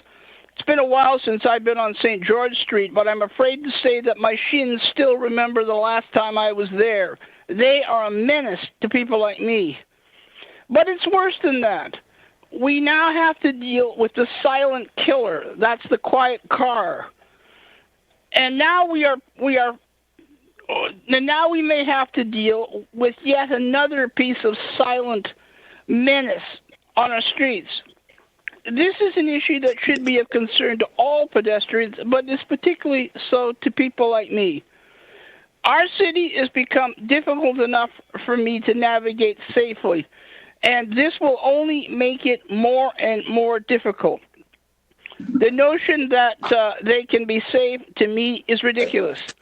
Inevitably, people will be injured. Our healthcare system is already overused and overburdened due to the current pandemic. And any suggestion that this is a good time flies in the face of that notion. This is the worst time. I don't understand why the committee is in such a hurry to deal with this issue, especially in these times. I would think that City Council and all committees and all of you have more important, more pressing civic issues, public policy issues on your plate than this one. I submit this is the wrong time, the worst time to be considering it. And I think there are serious liability issues to the city. If I am knocked down and hurt by one of these menacing vehicles, you can bet your life that if I can identify who did it, I'll be suing them. And you can also bet your life that I will join the city in such a lawsuit. This is an issue that must be put to rest. The only real answer to this issue is to ban the introduction of e-scooters on Toronto sidewalks. And in answer to the question about bicycles, yes, they can be a problem, but if they're at least on the road, so pedestrians have some measure of safety from them. Not perfect, no, not perfect, but at least it's a little better. These devices will inevitably end up on the sidewalks. And I think the city has more important things to spend its enforcement dollars on. As the councillor already mentioned this morning, the cupboard is bare. I believe him. I believe all of you who take that position. Well, that's another reason to abandon this idea now and forever. I urge you to dismiss this idea and oppose altogether the introduction of the menace e-scooters on Toronto streets. Thank you very much. Great. Thank you very much. Any questions for the deputies? No. Okay. Thank you very much for your comments. Aaron Binder.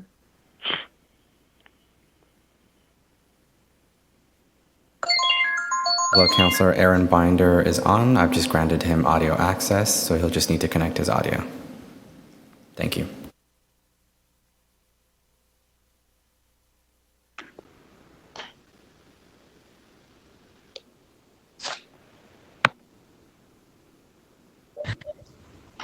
Hi, everyone. Mr. Binder. Hello. Hi.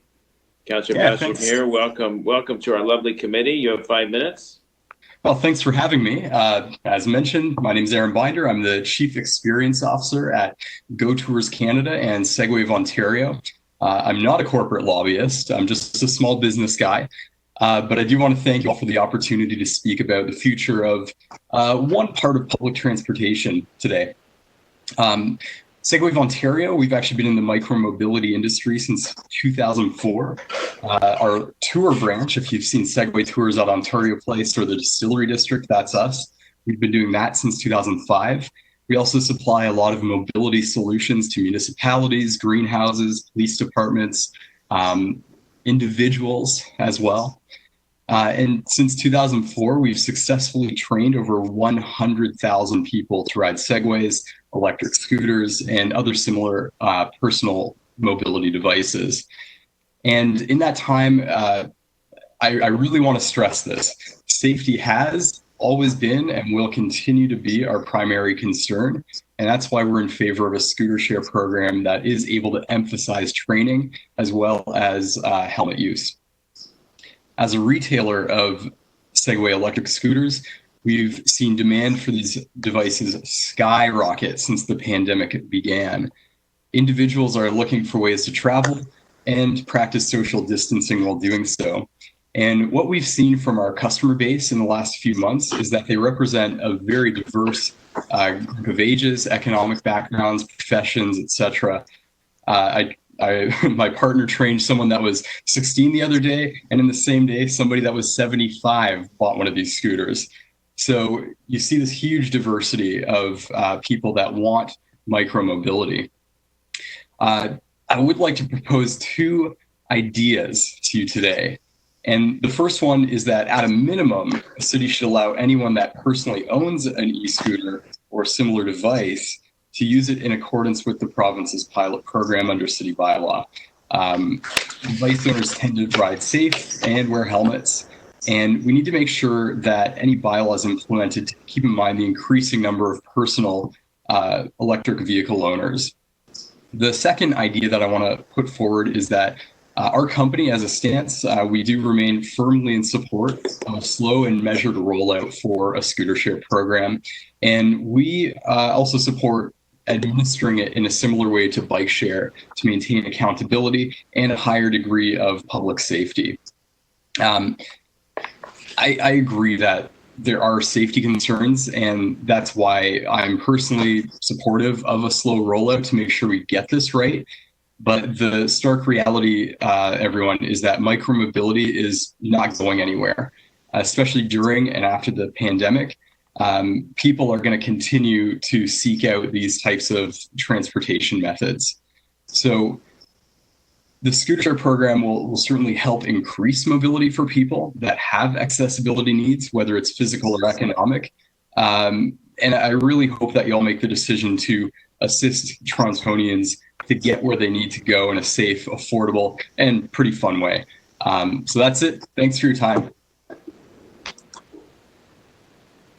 Great. Okay. Thank you very much. Are there any questions for the deputants? No? Okay. Thank you very much. Jonathan Hopkins from Lyme. Mr. Hopkins? We don't believe Mr. Hopkins has joined us, but... No? Oh, actually, hold on a minute. Good morning, Chair Pasternak and members of the committee. Mr. Hopkins? Thank you for the opportunity to speak today. Can you hear me? Yes, Mr. Hopkins? Yes, we can hear you. Pasternak. Yeah, good morning, Chair Pasternak and members of the committee. Thank you for the opportunity to speak today. My name is Jonathan Hopkins, and I represent Lime, one of the two major scooter companies operating in Canada and the largest provider of micromobility in the world, currently operating in around 100 cities globally. I'm pleased to comment on the report from Transportation Services and Active TO regarding e-scooters, a Vision Zero safety approach. First, we want to commend the agency and this committee on recognizing the need to bring scooters to Toronto.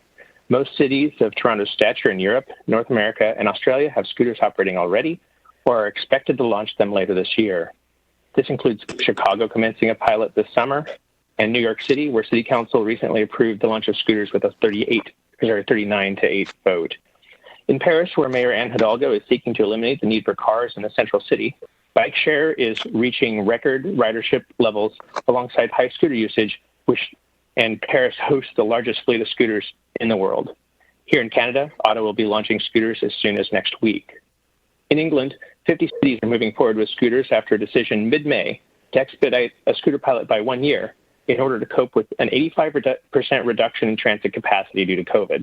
London will have scooters by the end of this summer. We do encourage the committee to work to seek a more rapid timeline for scooter operations and to embrace solutions that free the city, that are free to the city and reduce reliance on cars.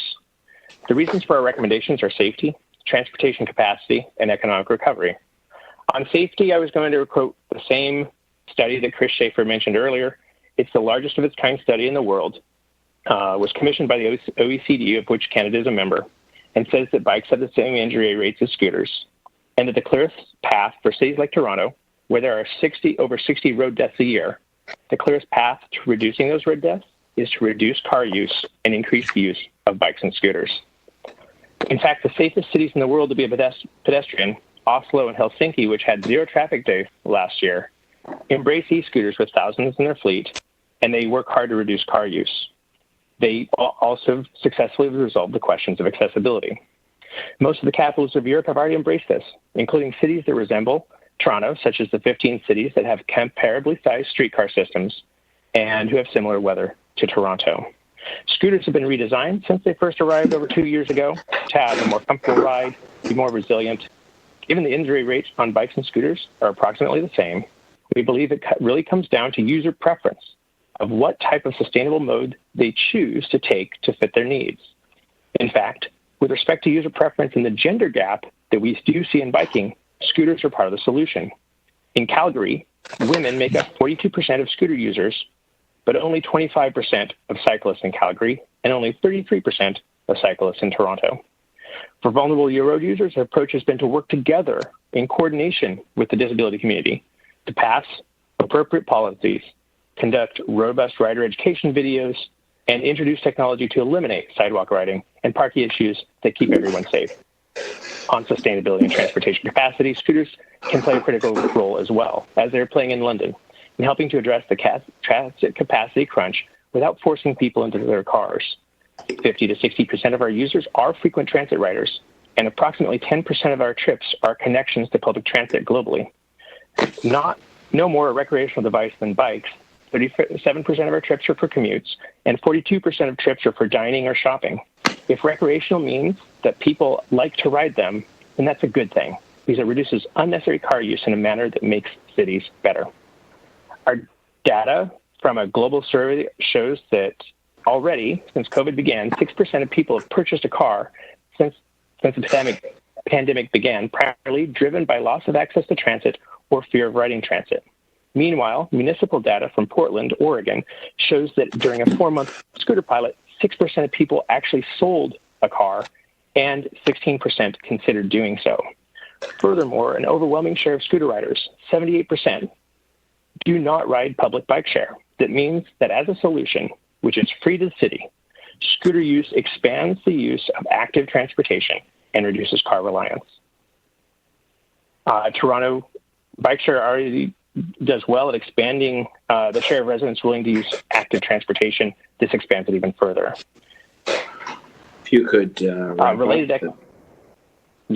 Overall, scooters are a complement to Toronto's active TO strategy. 77% of our users say they visit local businesses more as a result of having scooters present. We do ask that the committee move this forward on a faster timeline as Toronto's other peer cities do. Thank you for the committee's time and your consideration. Great. Well, thank you. Thank you very much. Any questions for the deputant? No? Okay. All right. Thank you very much. Brody Johnson, Financial District BIA. Good morning. Can you hear me? Yes, we can. Thank you very much for coming. You have 5 minutes. Thank you very much for the opportunity to speak today. I'd like to first extend my thanks to you, councillors, your colleagues, and your staff for all the work you're doing during the pandemic. These are certainly challenging times. My name is Brody Johnson. I'm Planning and Advocacy Manager for the Financial District BIA, and I'm speaking on behalf of the 6 downtown core BIAs today. As you know, our organizations represent the business community in the heart of our city's urban center. Both collectively and individually, we've made significant investments implementing and maintaining a high-quality public realm and have long worked to ensure our public spaces are well managed and provide both a safe and accessible transportation network for all users. We're grateful for the thoughtful and measured approach staff have taken to date towards regulation of e-scooters, and I'm here today to state that our organizations support the recommendation for a May 2021 e-scooter pilot introduction. We're confident this approach will allow staff the necessary time to develop and implement a pilot that works for Toronto. Important and central to any successful e-scooter pilot in Toronto is an organized and well-managed parking system must be implemented to avoid the many challenges and growing pains that other cities have experienced during their own pilots. Additionally, as caretakers of the public realm, our BIAs must be consulted and involved with the selection of parking locations in our spaces. This is critical to ensure we can continue to manage and maintain a high-quality public realm throughout the pilot. And finally, as you're all very aware, COVID-19 has been incredibly impactful on businesses in the downtown core and across Toronto. That is why, in addition to the proposed TPA parking arrangement, we're encouraging city staff to consider implementing a concurrent model to allow parking arrangements between private property owners and e-scooter operators. Such arrangements could help provide income and support recovery for struggling businesses and enable alternative parking options when public realm locations are not available. We look forward to the introduction of a successful and collaborative pilot in 2021. Thank you very much. Great, thank you very much. Any questions for the deputant? No? Okay, great. Thank you, Mr. Johnson. Thank you. Mary Helen Spence? Yes, can you hear me? Yes, we certainly can. Thank you very much for deputing. You have 5 minutes. Thank you very much. Thank you for your time. My name, as you know, is Mary Helen Spence, and I'm speaking to reinforce the letter you have received from the ABC Residents Association. We represent the area in Yorkville, Ramsden Park, which is north downtown in Toronto. We hope that letter enforces and is used to inform next steps in this process. I also want to thank the transportation staff for their very thorough and well-researched report. They have clearly brought to all of our attention the many issues that need to be carefully considered and resolved before e-scooters hit Toronto streets, and we support their recommendations. We need to be open to alternative methods of transportation, but from the experience of other jurisdictions, it is clear that ill-considered approaches have not worked. We want these alternatives to be accepted in the long term, and they need to be responsibly implemented. We certainly understand the potential problems and are trusting that staff and the Toronto Parking Authority will consider the next steps very carefully to bring micro-mobility online. We also want to ask you to add an extension to recommendation number 1 that would permit more public consultation of the general public through the implementation of this process between now and the next report in May. There is the intention in recommendation number 1 to consult with internal agencies. We think those are important, and also with people with disabilities, which is exceptionally important. But we also think it's very important that residents associations and organizations representing, for example, seniors and pedestrian safety advocates have the opportunity to input to all the decisions that are going to be made on the various issues between now and that report being sent to the committee in May. So we're asking that some process be put in place that we have input to those decisions as they're being considered and the options that are being considered. So thank you very much for your time. Great. Well, thank you very much for your deputation. Any questions for the deputant? No? Okay. Well, thank you. Thank you so much for deputing. Madam Clerk, I think I've gone through the whole list. Is there anyone we missed, or is there anyone else on the list? That is it. That is it. Okay. Thank you very much. Questions for staff?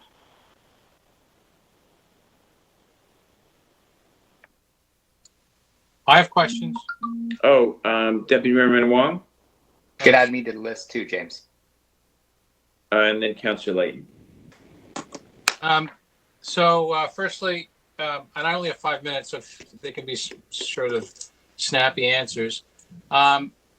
Who's gotten this? Has any municipality got this right in terms of coming up with a proper legislative framework to keep people safe and keep this litter off our sidewalks?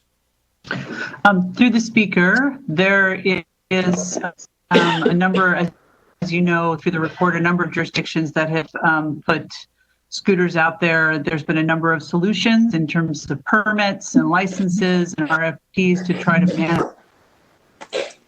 Has anyone got it right?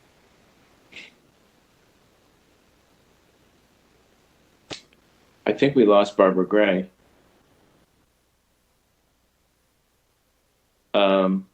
I just want to credit for the time. That's all, James. Yeah. Can I go on? I can come back. I mean, I just want to know why we're doing a pilot project. Why don't we wait for someone else to get it right, and then take their project?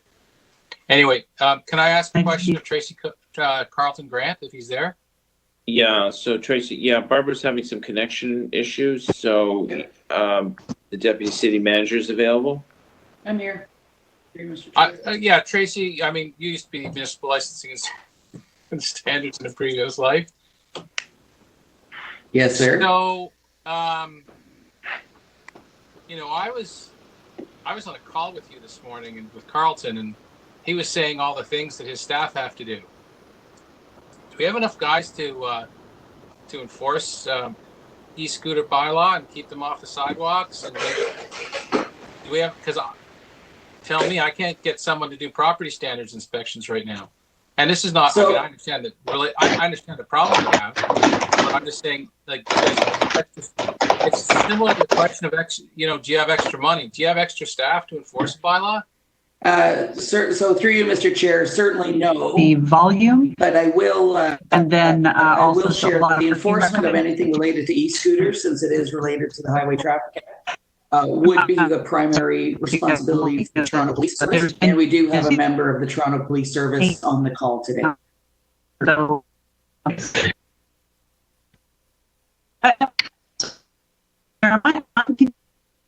Sorry, James. I'll let. We moved on because you were frozen. Yeah. So through you, Mr. Chair, just to recap. So Barbara, if you can answer, the question was whether there was a municipality that has gotten this scooter program right. Was the deputy mayor's question where we lost you? And just to recap, deputy mayor enforcement would be the police service, and they are on the phone. Go ahead, Barbara. Yes. Can you hear me now? Yeah, I can. Yes. Are you able to hear me now? Oh, you are. Okay. Sorry, I had to turn my video off, so I apologize for that. But I'm gonna, in the interest of time, I'm gonna have Janet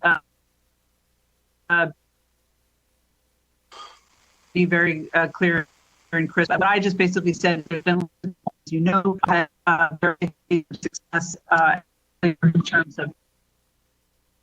Oh, okay. Got it. I don't know what's wrong with I'm going to call in. So Janet can answer that question.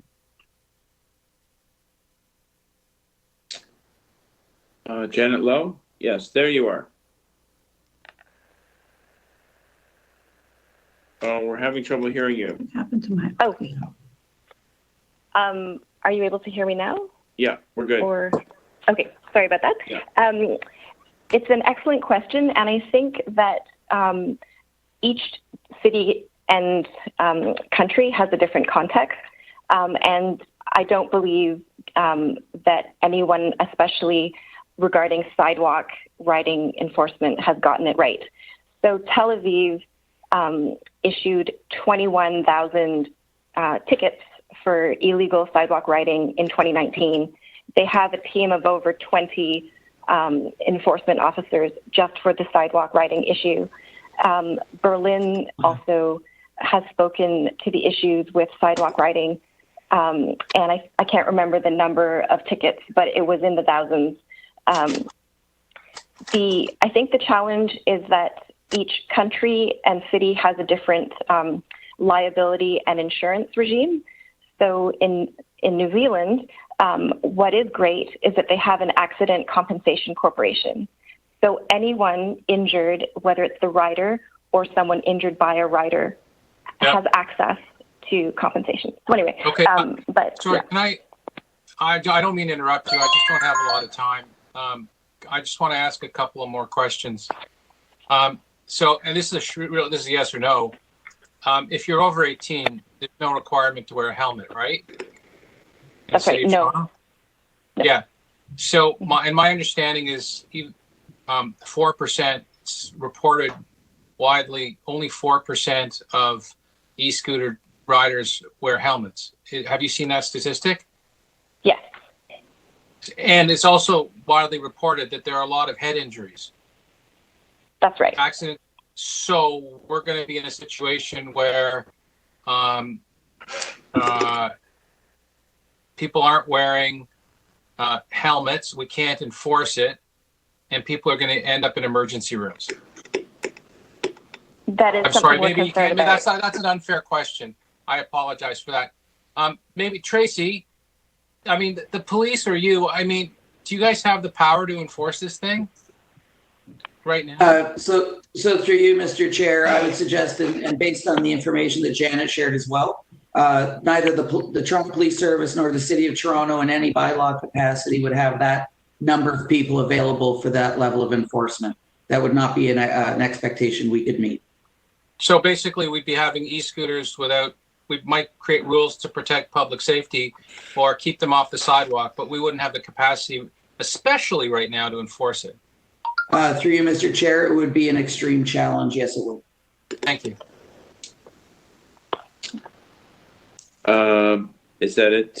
Yeah, no, I think Mr. Deputy. Okay, Deputy Mayor. And I had Councillor Layton on the list as well. Yes, thank you very much. In the report, you've outlined some additional requests of the provincial government to address some of your concerns. Can you outline what those concerns are, where there's provincial jurisdiction that we need to see change before we move forward? Yes, I mean, one of the things that we would like to see, for instance, in Quebec, there's a low-speed electric kick scooter, and they need turn signals. For instance, because if someone on an electric kick scooter is going straight or making a right turn or a left turn, there's a device in Quebec that has turn signals on the device. We're interested in making sure that the steering wheel doesn't have a very sharp turning circle, which can be dangerous for if the front wheel hits a pavement crack, could potentially flip someone over the handlebars. So turning radius, the wheel traction. Actually, that OECD report did suggest that there should be additional device standards like tire traction, suspension, wheel size, and the like. So we think that the pilot project regulations could enhance the device specs. And that way, a consumer purchasing a privately owned device can have some assurances about the device that they're using for their own use on their commutes or for recreation or for whatever purpose. So that's one, the standard. The second one that we're asking for is that the collision template that the province has includes a field for electric scooter, because otherwise what the guidance is through the all chiefs memo to police services in Ontario is that you check off bicycle, which is very confusing because if someone has been in a collision on an e-scooter, it's going to be represented as a bicycle. And then police are individually going to have to, in the notation, in the notes, create some sort of additional note, like a code. And if they don't have the right code, this is going to be manually very labor intensive to try and figure out, piece together any collision data. So we're asking for the province to update their collision template simply to add a code for e-scooters. We're asking for a few enhanced standards so that both personal use and shared e-scooter riders can have some assurances about the devices that they're using. Those are the primary ones. What about the lack of medical coverage piece?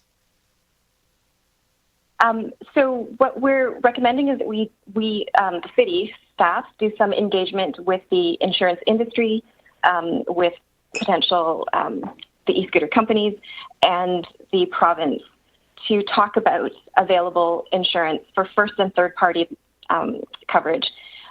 if micromobility is going to continue to be a real thing, this is an important field. I think the UK is suggesting that there should be first and third party coverage. E-scooters are still going to be deemed motor vehicles through the UK pilot and will be required to have insurance. So we think the North American market should start looking at what insurance is going to be covering people using micromobility. So in the case of a third party operating a scooter share, because right now I bike, my homeowner's insurance covers it. If I'm a renter and I have rental insurance, it covers it. There's a gap there for cyclists without rental insurance that wouldn't get covered, correct? That's been a long established gap, I think. Yes. And then in the case of these third parties, so who holds the insurance in the case of a bike share? Is it our operator? Is it the TPA? I think if the TPA is online, I might get them to answer that question. I'm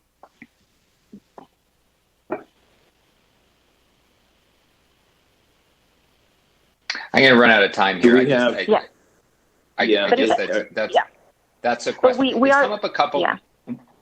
It's It come is up a gap, couple and I think times we want to that- explore it. The suggestion has been made that bikes are, or that scooters are as dangerous as bikes, but I think I've been told that the data suggests they're far more dangerous, or some data suggest it. Can you comment on those, the deputies that spoke to that? Yes, I mean, first of all, I think there's been a lot of selective excerpting from the different reports because first of all, the OECD International Transport Forum actually said that there's some studies that suggest the hospitalization rate is higher for e-scooters than for bicycles. It is also a corporate board that funded the report. I think it's really important to have arm's length third-party peer-reviewed studies. And I think it's also really important, none of the studies so far look at injuries in terms of how many kilometers are traveled. E-scooter trips are relatively short, whereas cycling trips and car trips are longer. They're far, you also have to normalize it. The denominator is the number of trips and the number of drivers and cyclists. So I think there's a lot more study that needs to be done that presents the information in a meaningful way. And that's what you're proposing here, correct? Yes. Right. We're at about 6 minutes, so perfect. Thanks, James. Thank you very much. I'll take a minute off my speaking time. Yes, and don't worry, you can have another crack at it at council. Any other questions for staff? Any speakers? So I have Councillor Layton, Councillor McKelvey. Anyone else? Let me see. Okay, so Councillor Layton, you're first up. Yes, thank you very much, Mr. Chair, and thank you for staff for what I think is a good report. It sort of outlines that we don't have all the information yet, but we'd like to keep working on it. I think it's a very honest report in that way, rather than taking one side or another at this point. I think keeping the door open and recommending that we dig a little bit deeper. And that's kind of how I feel about this. So it was, I think, 5 years ago when I first put forward a motion about dockless bikes that then were a new thing. And I thought it would address some of our trouble that we were having with managing the right-of-way for stations for our bike share program. That then, as micromobility grew, the Segway came and went, and these scooters became more popular globally. I think it's put more pressure on staff to come up with a solution that would address some of the concerns that we were currently having around managing just equipment and stuff in our right of way, and as well as the safety impacts. And so I was, I think, very optimistic that this would be something that we would want to undertake when I first started thinking about this and putting forward motions to get a staff report. but the more I learned, and I think the more data that came out, I think it has me not yet convinced. But I'm still intrigued enough that I think we should keep the door open and continue to at least look at this. Given that there are councillors across North America that are singing the praises of these scooters that don't come from the private sector lobbyists, but there are serious safety concerns that are showing up in some of the data, and I think that as lawmakers, as policymakers in Toronto, we need to take that very seriously. And I'd really look to our staff at Public Health to help give us guidance to that effect. I would just close by saying, like, Jennifer and I were in Copenhagen for C40, and it was incredibly surprising to see just the number of vehicles like this strewn all about. So I think any solution is going to first address that issue about sort of roadside right-of-way pollution that can result from vehicles like this. Now, in my conversations with the industry, it seems like there are some workable solutions, but that won't quite get us past the safety issues that I still think need consideration. So I know that Councillor McKelvey has a motion that I've had some input in, and that'll address some of the concerns from my constituents that came forward as well. And thank you, Councillor McKelvey, for putting it forward. Thank you, Councillor Layton. Councillor McKelvey? Thank you, Mr. Chair. There is a motion, if the clerk can put it up. So it's replacing recommendation 1 with a modification that has a report back earlier at November 5th, 2020, Infrastructure and Environment Committee.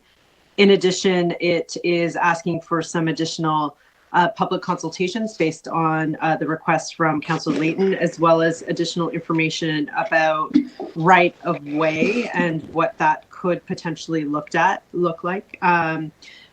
Also, this is so that we can look at the safety data in more detail around scooters that is available so far, as well as some best practices in other jurisdictions.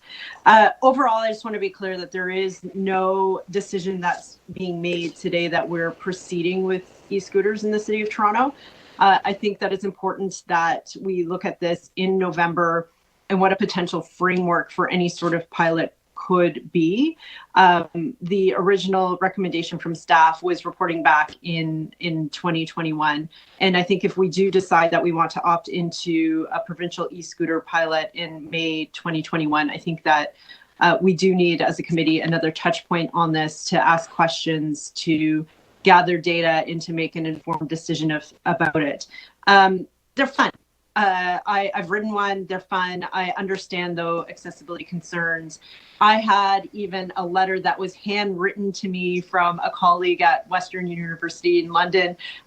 People don't even write handwritten letters anymore, but that was how concerned that he was about seeing them thrown all over campus, and that it was an eyesore and it had become quite dangerous. So I think if we are going to proceed, everybody is in agreement that we want it to be in a way that is safe for the residents of Toronto, but also does give them more options to get where they need to go. So hopefully you'll all support this recommendation. It's had inputs from both Councillor Pasternak as well as Councillor Layton to try and get some more information to make sure we're making an informed decision. Great. Thank you. Thank you, Councillor McKelvey, for your comments and, of course, the motion. Before I share a couple words, is there anyone else who wanted to speak? I would pledge my support to the motion before us. James, I put my hand up. Oh, I'm sorry. Can't see everybody on the same screen. Sorry about that. Deputy Mayor Minawong. Yeah, thank you, Mr. Chair. I would just as soon put this file down and wait. There are folks here that want to play to our vanities and insecurities that we're not the same as San Francisco or New York or Paris or Stockholm or wherever. I would urge you not to succumb to that, being one of those cool cities. If you do, I haven't done as much research as our staff have done, but I have done some research, and most of these cities are struggling with what to do with this. Some of them have jumped ahead too fast, and they see the litter that's on the street. They see the accidents that are happening in hospitals and the emergency rooms. I'm worried about that. My preference would be let them get it right, and then we'll take their ideas. And sometimes we venture out and people take ideas from us, but I think this is a solution where we should be looking somewhere else for what their solution is. I'm afraid for what's going to happen on our roads. I'm afraid by the fact that only 4% of cyclists over 18 or 4% of people that use e-scooters are going to wear helmets, and I'm afraid that about the number of people that are going to have head injuries. This is factual information that's out there, and I'm also afraid that we can't enforce it either.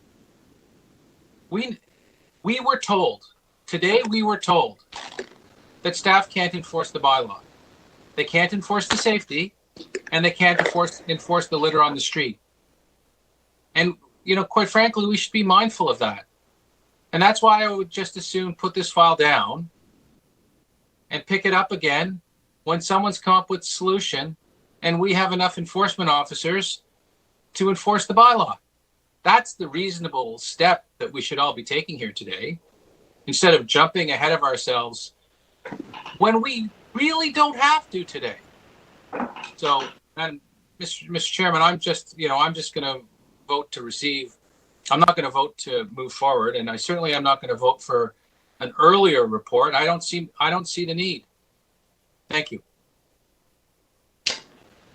Thank you, Mr.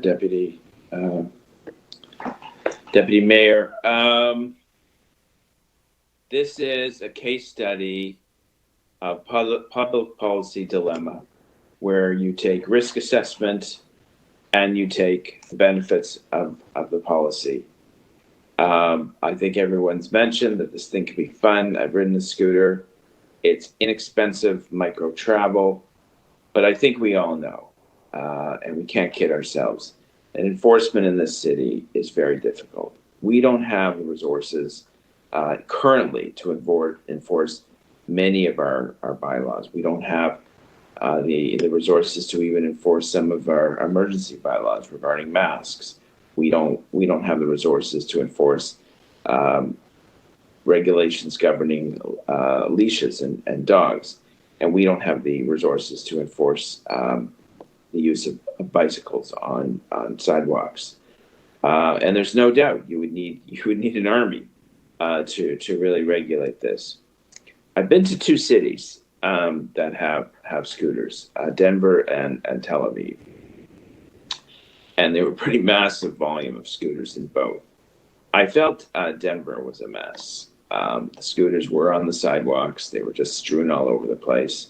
When you saw people on them, it looked like a lot of fun to get around. But clearly the city had its problems in regulating it. Tel Aviv, I thought, was improved, where there were parking stations, there were docking stations, and as staff just mentioned, which I didn't know, they seem to have a whole team writing lots of tickets. I don't agree that we should sort of park this or proceed. I think it has potential if done right, but we should proceed cautiously. A lot of work's been done on this already. I'm supporting Councillor McKelvey's motion for staff to report back. I like the idea on pilot. One thing I regret in our questions to either deputies or staff was how the distillery district pilot went last year. So with that, I would just conclude my remarks that more work has to be done on this file, that I thank staff for the work done so far, and that while it has potential, it has risks, and we have to weigh all of that. And I just want to also thank all the deputies for their thoughtful comments on this item. I thought I saw Councillor Perusa's hand go up. Yeah, Mr. Chairman. Thank you. I kind of been listening attentively. On this one here, I'm very conflicted, as I can see most of you are conflicted as well. I don't know if I'm coming through. Am I coming through? Yeah, we can hear you. Yeah. Oh, good. I'm happy to hear that I'm not just talking to myself. I first encountered the scooter last year in Italy. I happened to be in Italy with my family, and we were sitting in a piazza in a sort of a cafe setting, and there was this one guy in the piazza with the scooter going around, and it created a sense of nuisance. And it created a sort of a sense of conflict. And in fact, one guy finally got up and went over to the guy and said, "Hey, listen, you can't be riding the scooter here in the piazza, in the square. You got to get on the road." And the guy told him to buzz off, and it became a source of conflict. I happened to be on the trail yesterday morning at the Humber Trail, riding my bike. And sure enough, along comes a guy on a scooter on the wrong side of the trail, because there's no markings on the trail, I guess, and there's no hash marks in the middle of it. So I don't know. People don't keep to the right. They kind of and in fact, the bush is kind of overgrown, and almost ran into the guy, or he ran into me. I was on the right side of the trail. He was on the wrong side of the trail. They're quiet. They're silent, and and there's no question they're a bit problematic. Again, I was on the trail this morning, and I ran into two of our bylaw enforcement officers. They were walking, and I stopped on my bicycle, and I asked them what they were doing, and they were basically looking for people on, I guess, motorized vehicles like scooters and other things that are down in the trail. So they were, I guess, looking to enforce, and told them that most people that ride scooters don't get up till 11 o'clock, so they should come back later in the day. But anyways, so I agree. They're not going away. They're here. They're already a source of conflict. Ignoring them, I don't think gets us anywhere, given where we are. So I think we need to sort of, I'd like the motion that's being proposed, sort of cautiously move forward and take a look at how we might bring in some kind of a regulatory regime that in fact, how do you say, takes down the numbers or levels of conflict, as opposed to increase them. So I'll support the motion that's in front of us by Councillor McKelvey. Thanks. Okay, thank you, Councillor Peruzza. Anyone else to speak? No. Could we see Councillor McKelvey's motion on the screen, please?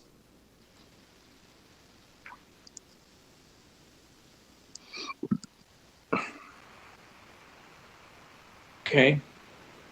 All those in favor? I see 3. Okay. And that, Councillor Cole, Councillor Layton, I don't see. Okay. Opposed? That carries. Okay. Thank you very much.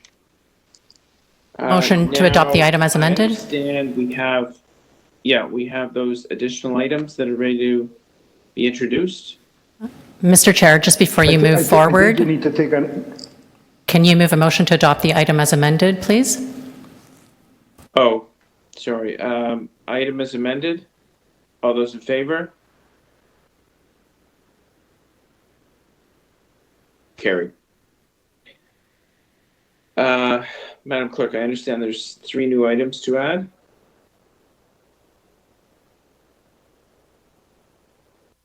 Are they ready? Yes, we have two. Okay. We have 2 items from Councillor Peruzza, and we have 1 item from Councillor Cole. So maybe Councillor Peruzza would like to introduce his items, and we will put them on the screen. Councillor Please, yeah. Actually, so so I actually, am I coming through again? Yeah, we can hear you. Oh, good. Yeah, I actually then have three if because I also have a motion on, yeah, so there's the first one, Mobility Greenway, okay. And this is just to introduce, right, Mr. Chair? Yes, it is. Okay. Okay. We'll take one at a time. All those in favor of introducing? Opposed?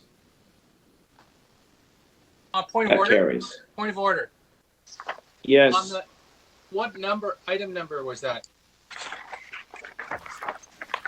That item has no number. We're just introducing it now. So what's currently on the floor is a motion to add the item as new business.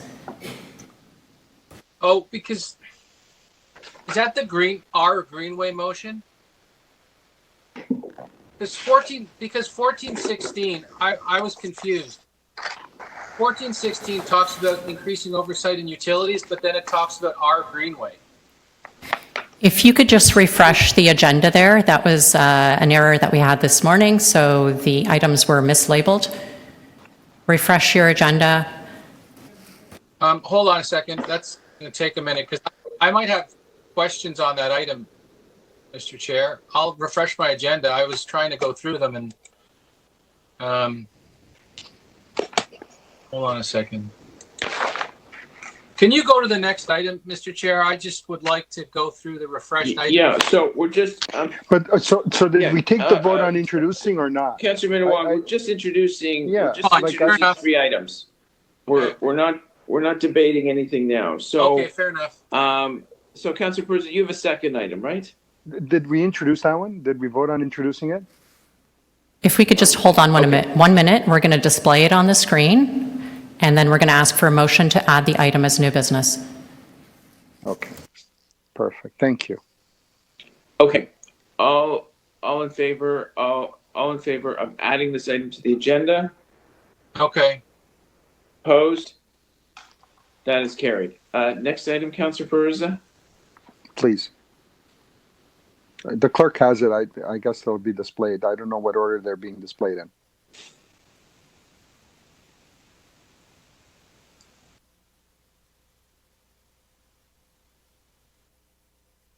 Madam Clerk?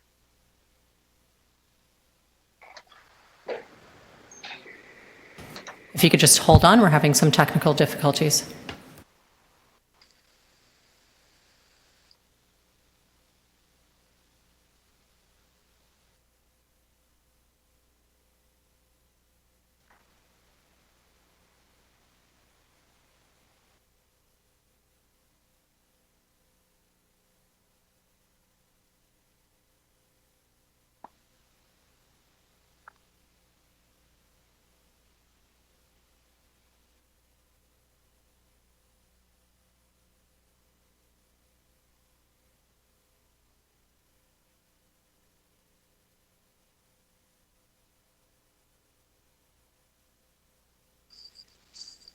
Councillor Perruzza, would you like to introduce your new item that's before us? Sure. It's yeah. It's just a report request on we have a myriad of walkways throughout my ward, for example, and there's always like maintenance issues, and just wanted to get a sense of from the city through a report on who should be doing what and when and how they get cleaned and so on. So just a report request. Managing laneways. Yeah, we do this every 4 years. Well, the anniversary's just come up, Denzel, so you have it in front of you now, okay? We could have a motion to add the item as new business, please. I so move.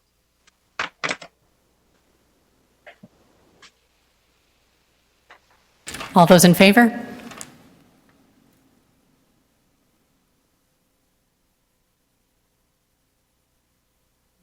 I only saw 2 hands up. All those in favor of adding the item as new business? That item is added. Thank you. And then we have an item from Councillor Cole. If you'd like to introduce it, we'll display it on the screen.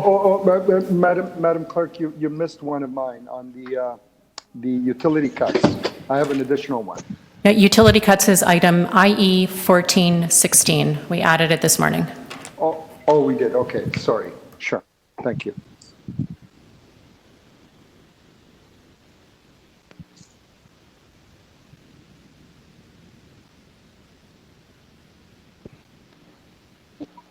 Councillor Cole, you have an item to introduce? Yes, if they could display it on the screen, please.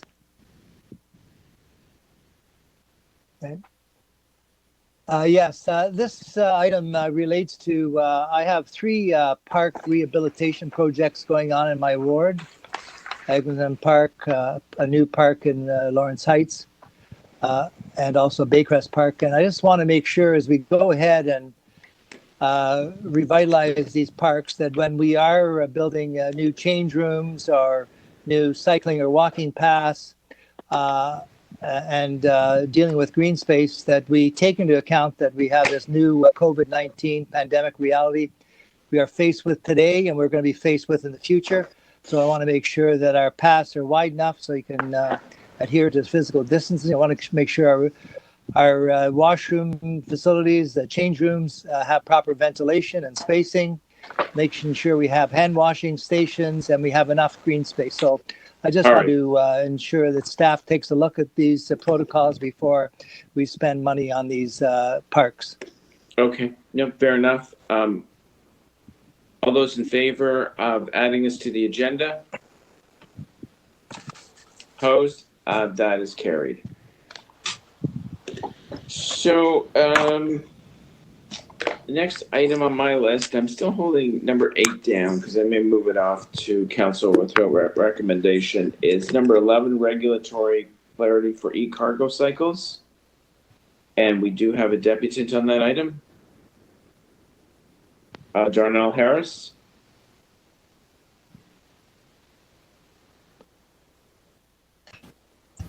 We don't seem to have Darnell on the line.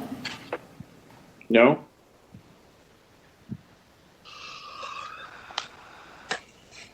Nope, he is not. He has not joined us. All right, so it's Transportation Innovation Zone Partnership. If Darnell does come, we'll go back and we'll get his deputation. Questions for staff?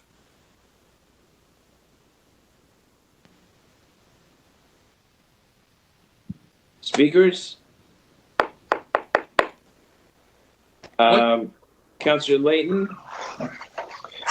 Yes, thank you very much, Mr. Chair. So this just builds on our chair's request to City Council, which we could have avoided this one had we just amended the one at City Council, but I didn't know it was coming to City Council, so I just left this one on here. But it broadens it a little bit to look at e-cargo bikes as a possible sort of micro last mile delivery solution and really try to address some other congestion issues and parking issues through what is, I think, an innovative approach. I know that there is a major delivery company that is looking to do this in the city of Toronto. A couple of years ago,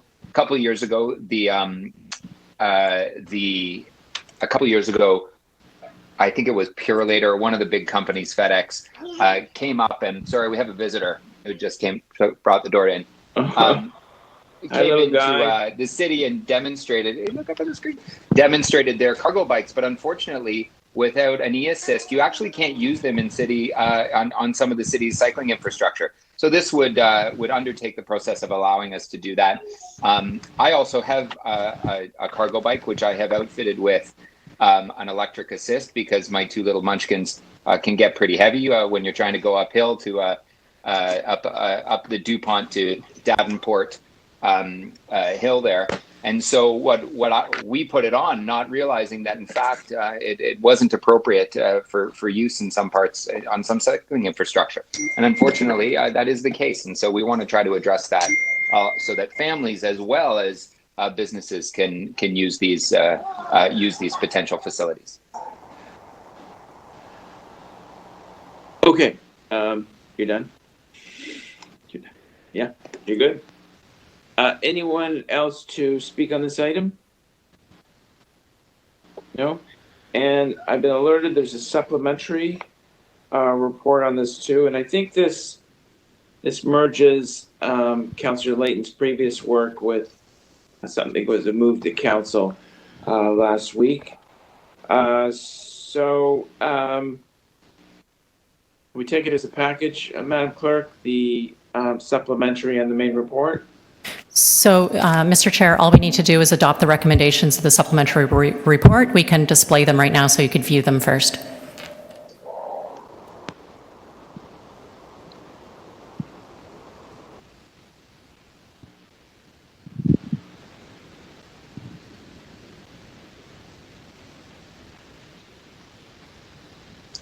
Okay.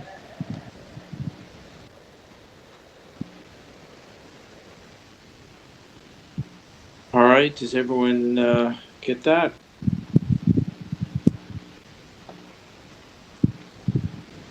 Yeah, we're good. All those in favor? Opposed? That is carried. Item number 12, updates on improvements to the bike lanes on Dundas Street East. Deputy Mayor Min Wong held that item. Any questions for staff? Yes. Okay, questions for staff? So the bridge going over the bridge going over the Don Valley Parkway, the Dundas Bridge going over the Don Valley Parkway. Tracy's thinking about where is that? That's how she goes home every night, right? So you've reduced the lanes. There are 2 lanes going over the bridge, and you've reduced the lanes from 2 lanes to 1 lane. And so, whenever anyone wants to turn left to go north on the Don Valley Parkway, all the traffic and the streetcar is delayed because they can't get around that one waiting car.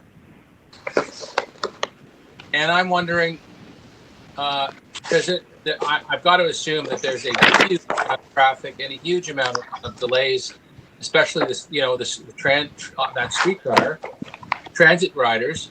What can you do to fix that problem?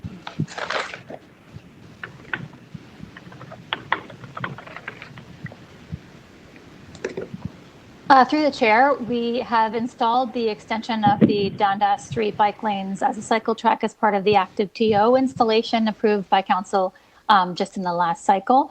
And we are actively monitoring any impacts on traffic and on the TTC service over that bridge. We have instituted some turn restrictions at locations where we believe that there would be problems with delay. So we are actively monitoring that and are open to adjusting that further if there are continued delays. Have you, so this particular intersection, and I say it because there's a lot of traffic going onto the Don Valley Parkway. What could you do? How can you fix this problem? You just said to me, you're looking at it, you're monitoring it. So I want to know what you can do. One of the things that we can do and that we have done at one location is institute turning restrictions so that that traffic that is otherwise backed up will not be stopping the streetcar from flowing or other through traffic from flowing. So you're going to tell everyone that they can't turn left anymore. Is that what you're saying? At some locations that could be appropriate, certainly not on an entrance to the DVP ramp. Obviously, we need to make sure that that's flowing well because that's an important part of the network. So in the absence of that, making it harder for people to get home so not only are you so you're telling all those drivers that want to go north, they can't go north anymore. So you're making it actually even harder for them to travel, right? I mean, it's Barbara. Can I be heard? Just making sure I can be heard this time around. I just wanted to jump in to say that part of the monitoring and part of the reason why the active TO routes are temporary routes is because we have to understand what the impact on the network is, and that's why the monitoring is so important. So as Jacqueline mentioned, we wouldn't restrict left-turning vehicles onto the DVP because that's a critical piece of the network. There may be some things we can do upstream and downstream, but we have to take a look at those numbers and understand what the delay is, if they're, at what times of the day, et cetera, and then make some modifications based on that. And then at the end of the day, Deputy Mayor, if the delay is unacceptable, then we would probably propose not to make it permanent. Right. It just seems to me that the solution that was proposed earlier was, instead of trying to solve a problem, you're going to actually make it even worse for drivers. Can you get back to me on that, Ms. Gray? Yep, absolutely. Thank you. I'm finished. Thank you. Oh, any other questions? No, I'm good. Thanks a lot. Okay. Thank you. Councillor Layton? Yeah, just one question. Just further to the Deputy Mayor's comments. This left turn from the onto the DVP from Dundas, has that always been a problem for the movement of transit vehicles?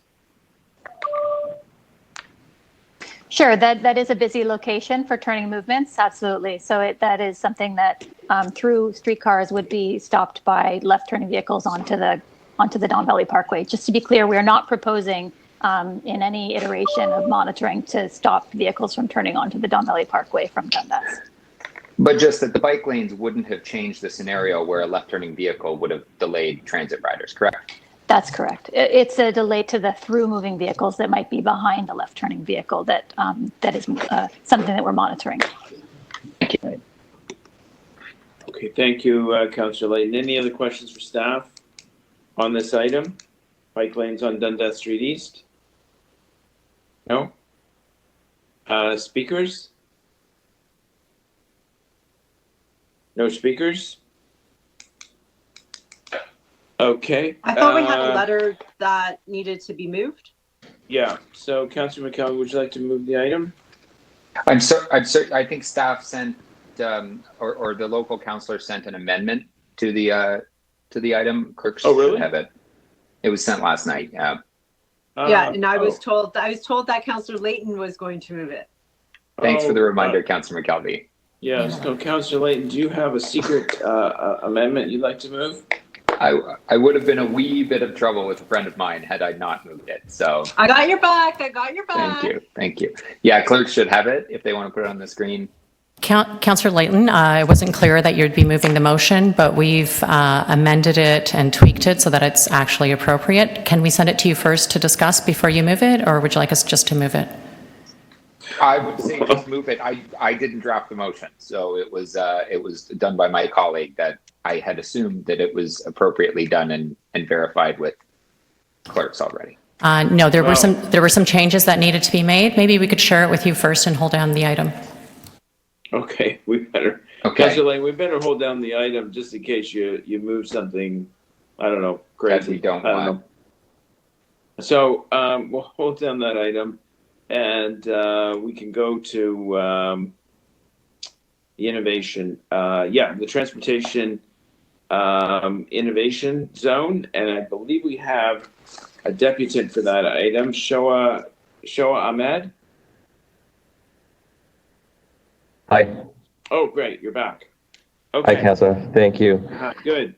So thank you very much for coming back, and you have 5 minutes. Thank you so much, and thank you, everybody. I just wanted to make a bit of a comment on all the discussions that have happened. We at Scooty, we're not a corporate lobbyist, and we often have to, it seems like, apologize for all the issues other scooter companies around the world have left such a horrible impression of these devices. And you're absolutely right. If done right, these can be done properly and managed properly. And we're here to support, and we are not rushed. We are very patient. And as indicated with our multiple meetings with Ms. Lowe and the rest of the staff, all the research that we keep finding and producing from I think he's on the wrong item. Sorry? I'm getting to that. So I just wanted to say. Sorry. He was talking about e-scooters, I think. Yes, but I just making a comment. But thank you. You can talk about the weather if he wants. Appreciate it. Thank you. And just wanted to say we've heard you loud and clear, and we're here to help and support as needed.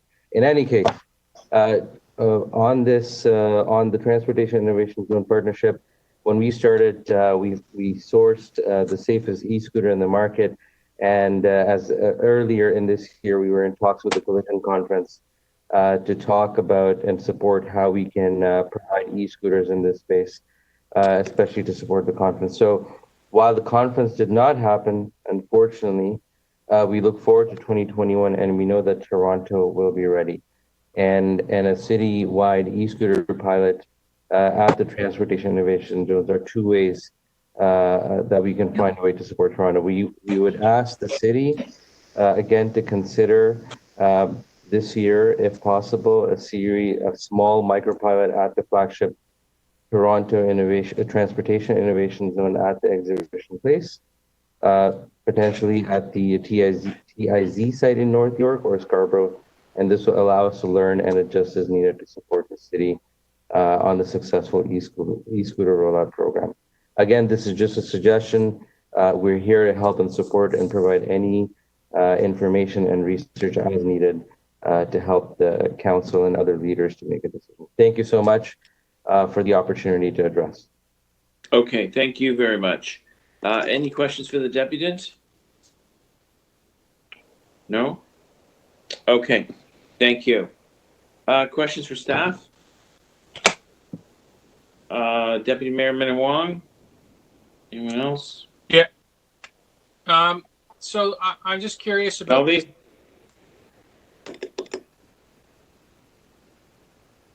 Let me know when I can start, James. You're good to go. This innovation zone, I'm just wondering, does it in any way inhibit the existing uses or future uses of the exhibition grounds? Through the chair, it is being done in consultation and in partnership actually with the X. And so this is, in fact, allowing us to enter into an agreement with them to move forward with the Transportation Innovation Zone. This is one of the first implementations out of the Autonomous and Connected Vehicle Task Force sort of work items that we brought to council last summer. And so we're excited to be moving forward with this. So I don't know that you answered my question. I asked if this would in any way conflict with any of the existing uses on the exhibition space grounds or any future uses. And because if it conflicts with any existing uses, that's kind of like an issue for any of the existing users. And so, for example, would it in any way conflict with the CNE? I mean, that's kind of an interesting question. As I use that as an example. The second question is if it conflicts with any future use of the exhibition grounds, that should take place within a broader discussion of what are the other uses of the exhibition grounds. It's not just a one choice type of thing. It's what were the other choices that we had to decide amongst. So sorry, Deputy Mayor, I wasn't crisp with my answer. So it would be a temporary use, and it would be at the discretion of Exhibition Place what the implementation would be there. So the goal of an innovation zone is to have a place where we can test out different types of transportation innovations. That could be anything from the type of reflective paint we might want to use in the pavement to autonomous shuttles to anything else that we might get proposed by a vendor who is interested in coming to the city and testing that out. And that would be a decision that we would make in partnership with the X in terms of moving that forward. And if there's anything else that Ryan Lanyon would like to add, then I would call on him to do so.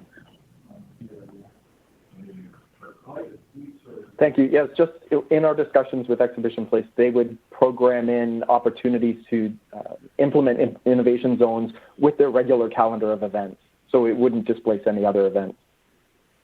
I see. And it's here before this committee. I thought it was interesting and not here in front of executive committee because it's a policy item related to transportation services rather than a decision point that in terms of the use of the exhibition place. Is that correct? Like, why is it here? Through the chair, I think it's here because we brought the actual work plan through this committee, the autonomous and connected vehicle work plan through this committee. I would ask clerks to correct me if I'm wrong, but I believe this is an action item that came out of that work program, and so they determined it was appropriately before this committee. And it doesn't encumber any future use of the exhibition grounds? No. Because it's a temporary use? Correct. Okay, thank you. Thank you, Deputy Mayor Min Wong. Councillor McKelvey? Thank you. I'm pretty excited about this. I think this is something the Toronto should be doing. So I do have a bunch of questions. So which would be the closest model to what we're doing? Would we be most like the way Singapore is operating or Torino? Like, what is the closest parallel?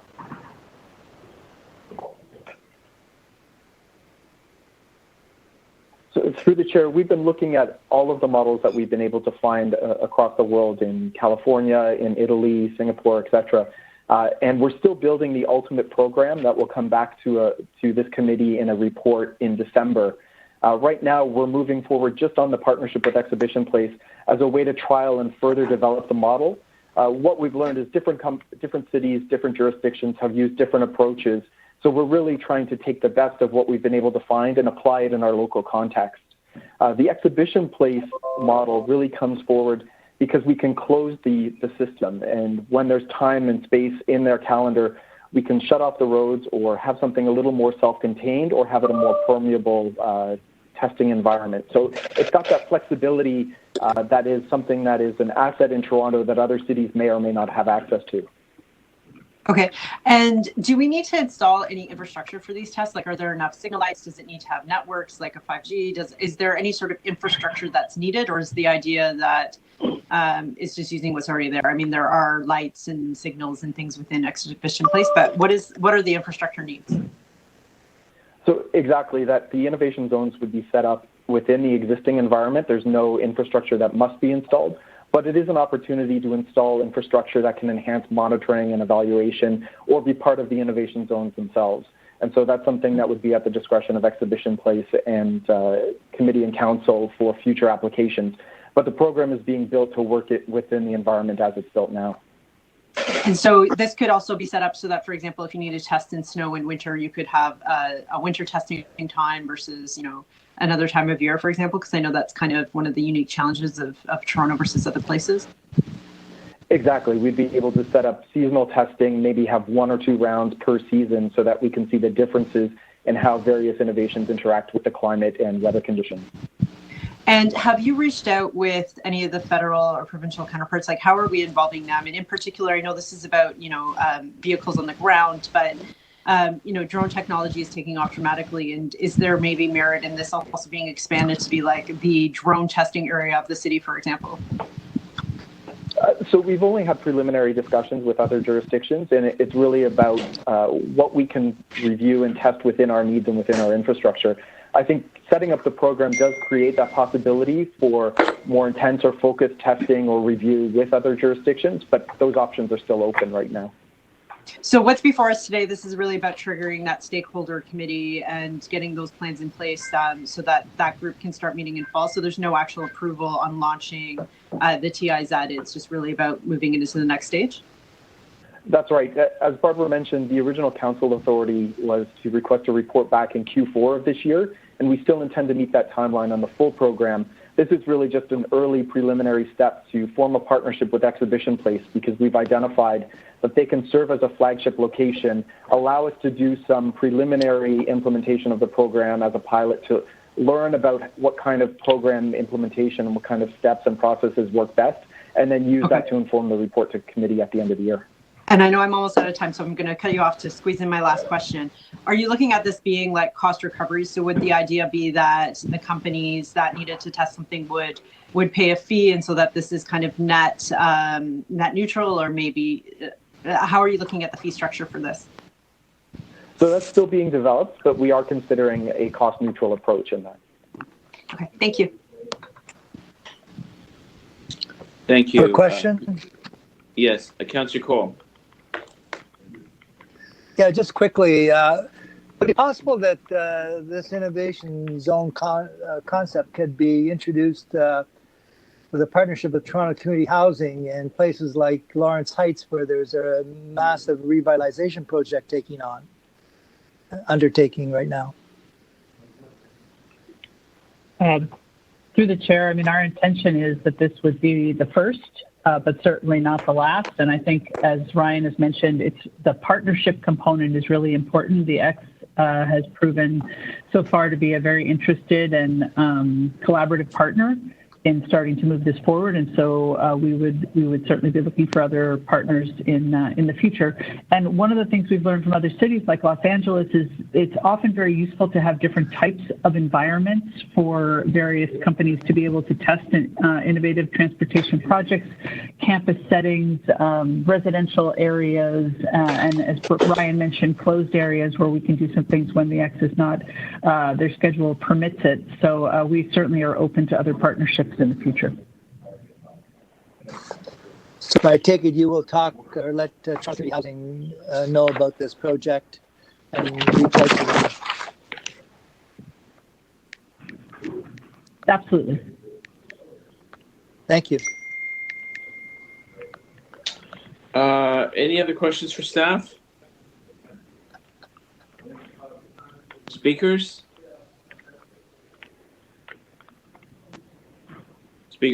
Councillor McKelvey, then Councillor Layton.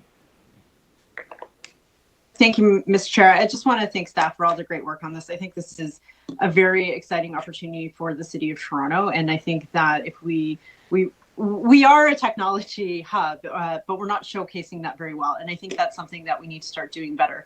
I think arguably we're at a point where it's not really technology that's limiting us anymore. It's demonstrations and uptake and that adoption on a larger scale. So something like a transportation innovation zone would really help and go a long way towards that. Similarly, I don't think this is just relevant for the transportation sector. I think Councillor Cole made some good points about housing. And I think we need to do a better job about having innovation zones for housing, for example. I know we do have things like the Green Market Acceleration Program. And again, though, I don't think broadly Toronto residents know about that. So I think this is a very important first step. But what I really like to see is that we start to move towards more being like Toronto City Lab, and that, you know, it's visible, it's marked. When you walk around the city, you can see information about a test that's going on or a new technology, because I think that's going to go a long way towards adoption. And so I just want to, I know they discussed it in the report, the Torino City Labs, and when I was in Torino looking around, they have signage. They say that this is autonomous vehicles are being tested in this area, or they have signage about green technologies that are being used. And I think it's really powerful for people to see these innovations, to know that they're not scary, that they are important, that they can have a huge impact on our environment and on our way of living and help us get to where we need to go. So I really commend staff for this important step towards establishing the stakeholder committee for this. More than that, though, I'm looking forward to this actually being opened. I'm hopeful that it will have some sort of public information component so that people can hear, see, and learn about what's happening down there. So thank you so much for bringing this forward. Look forward to supporting it. Great. Thank you, Councillor McKelvey. Councillor Layton? Yes, thank you. I have a small motion that sort of speaks to what Councillor Min Wong had, or Deputy Mayor Min Wong had raised. And that is to add, just on the condition that the grounds can continue to operate as parks and open space.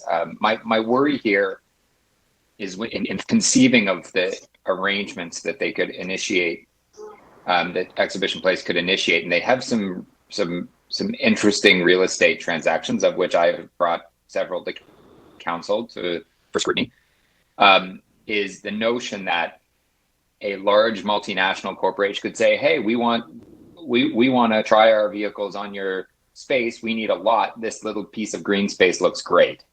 I think there's enough pavement at Exhibition Place that they can find it on those grounds to move forward with a pilot without impacting the green space that's available at Exhibition Space for the tens of thousands of people that live within walking distance. And you go down there on a weekend these days and you see a whole lot of people using that space, enjoying the rose garden and enjoying the park up by Dufferin Gates, even enjoying the small piece of green space off Strawn. It would be a shame if we lost any of that to some multinational that just needed a little space to store some Uber vehicle. So I'd appreciate your support on the item on behalf of constituents I used to represent, but no longer represent, just to ensure that we're not that this project isn't impinging on the ability to use the space as for what it was intended, which is as parks and open space. Okay, thank you, Councillor Layton. Any other speakers on this item? Okay, we have the motion. Put it on the screen. All those in favor? And the item is amended. Those in favor? It's carried. So we now have, I believe, Councillor Layton, you're taking carriage of Councillor Fletcher's motion, and it is ready. I don't know if it's put on the screen. It's long enough that I don't think I should bother going through it. But oh my gosh. Okay. So this is on item 1412, updates on improvements to the bike lanes on Dundas Street East.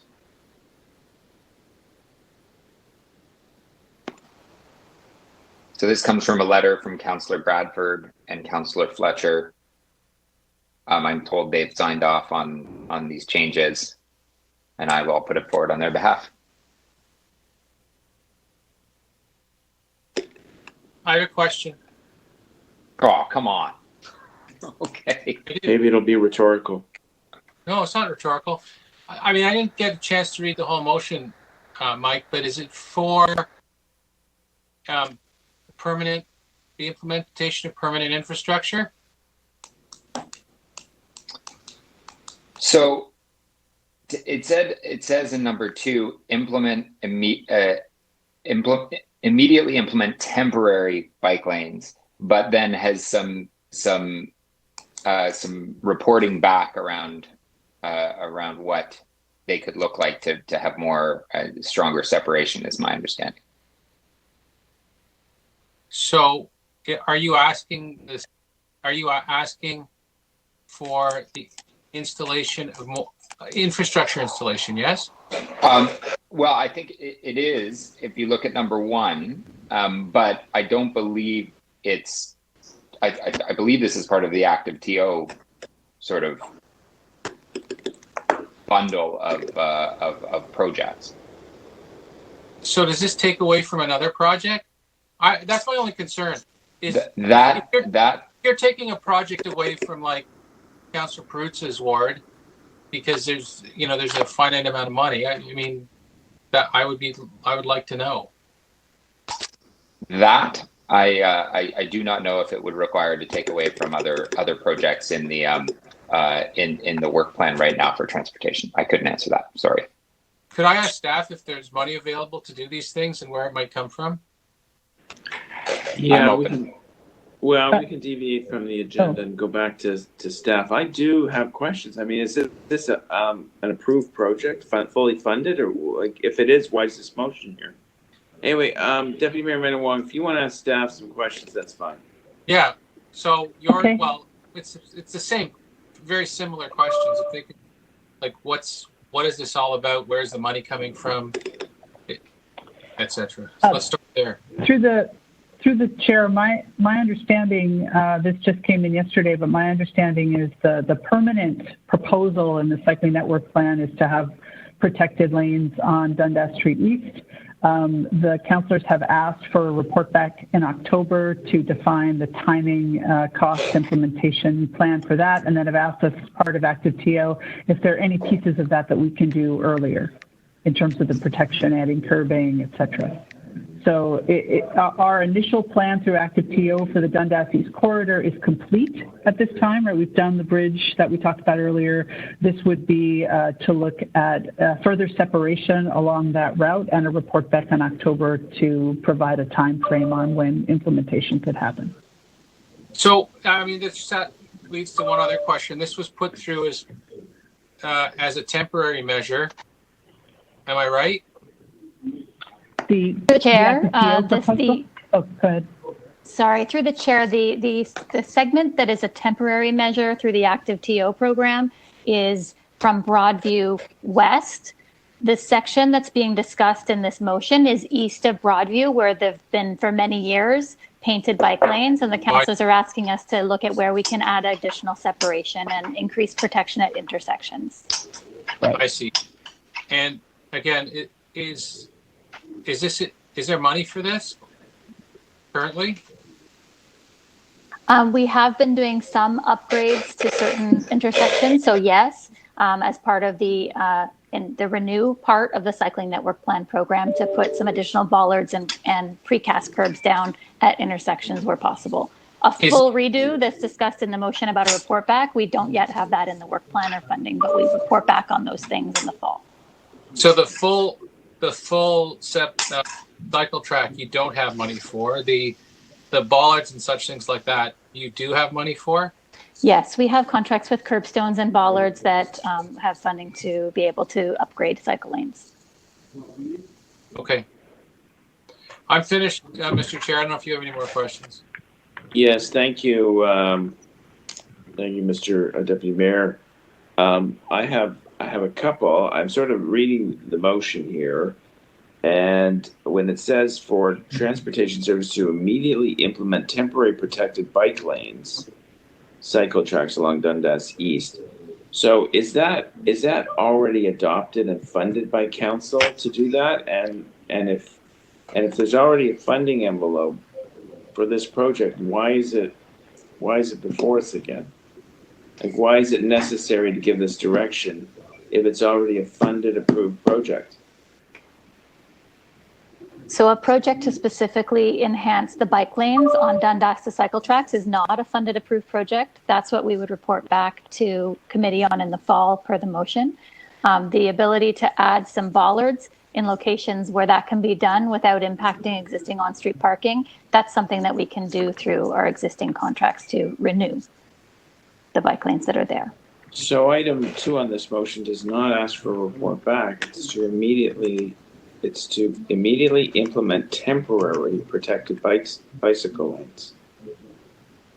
I think there's a qualification statement there, Councillor, that indicates a version that I saw. There's a qualification statement about where that's possible without impacting traffic. I think that's in the verbiage in the before the motion. That's what we would be able to do. Actually impacting parking would involve consultation and feasibility assessment and a report. Okay, so you can work within the existing plan to make this happen. Or consider. Can, and anything that would require further council direction or funding, we would be reporting back. Okay, fair enough. Any other questions for staff on this? No? Okay. Councillor Deputy Mayor Minawong, you held the item down. Did you want to move it, the whole package, or Councillor McKelvey? Yeah, I can move the whole thing, but do we need to vote on Councillor Layton's first? So I guess we'll vote on the amendment. All those in favor? And the item is amended. All those in favor? It's carried. Mr. Chair, on a point of order, do you want a motion to complete the agenda, or do we want to break? Yeah. So yeah, I would if you're if you want to move a motion to complete the agenda, I would support it. I'll do that. I'll also move that Councillor Perruzza only gets 2 minutes of speaking time on each of his items. Yeah, we're trying to discourage these walk-on items, but they seem to grow. They seem to be getting, the more we discourage them, the more they seem to grow. It's like weeds in the garden, you know, the more spray I'm you happy. put on. I'm happy to just vote on them. I'm good with that. No worries. Of course you would be, James. Well, they're not weeds. These are issues that our vote bring up, and these are trying times for people, and we don't have normal channels to bring things up, so we've got to deal with them. The weeds. Forget the weeds. The weeds. These are plants. These are edible plants. You can eat chicoria. You can eat weeds. No, thank you, Senator Cole, for the education. The weeds is an expression. Just arugula is a weed. Okay. You can eat it. You can eat. It's just an expression of speech. Okay, I think we Weeds- voted to weeds grow extend, fast. right? Okay, so we are on 14. Increase litter in green spaces. in parks. Have we voted to extend to finish the agenda, Mr. Chairman? Okay, you're right. We Okay, have so voted or Councillor not? Layton has moved a motion to finish. All those in favor? Opposed? That is carried. I can release item 8 and send it to council without recommendation. If you want. Sure. Okay. All right. All those in favor?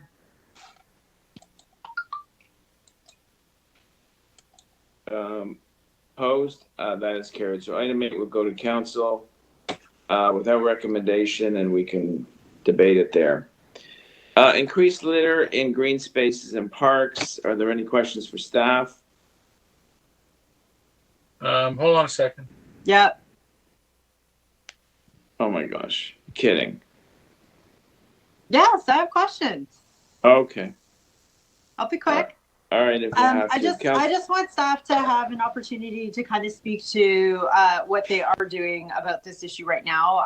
I do have recs, but mostly because my residents want to help and they want to pick up trash, but they can get zero support for it. Like, so they just want bags and they want to be able to put it in bags somewhere and have pickup with clean out days. But anyway, I just want to give staff a quick opportunity to give a quick overview of what they do have going on.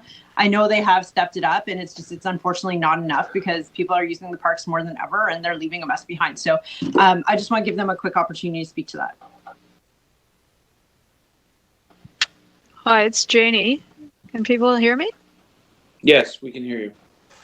And I think Matt Kelleher's on the phone as well. So, and I know Councillor McKelvey, because we've been working with your office as well on a number of sort of increased sort of, waste pickup and, basic maintenance issues in parks. As you know, the issue we're having this year is an unprecedented use of parks above and beyond anything we've ever experienced, especially certain sort of very high traffic parks. So we have worked with solid waste. I'm not sure if Matt is still on the phone around increasing the amount of bin pickup there is, as well as increasing the amount of litter pickup and a number of other things that solid waste has implemented. We've also tried to increase the amount of parks presence that we have to ensure that that there's more sort of maintenance being done in some of those high traffic areas. One more question. How are we involving Toronto Fire in this? Because, our park waterfront had 30 bonfires last night. Right.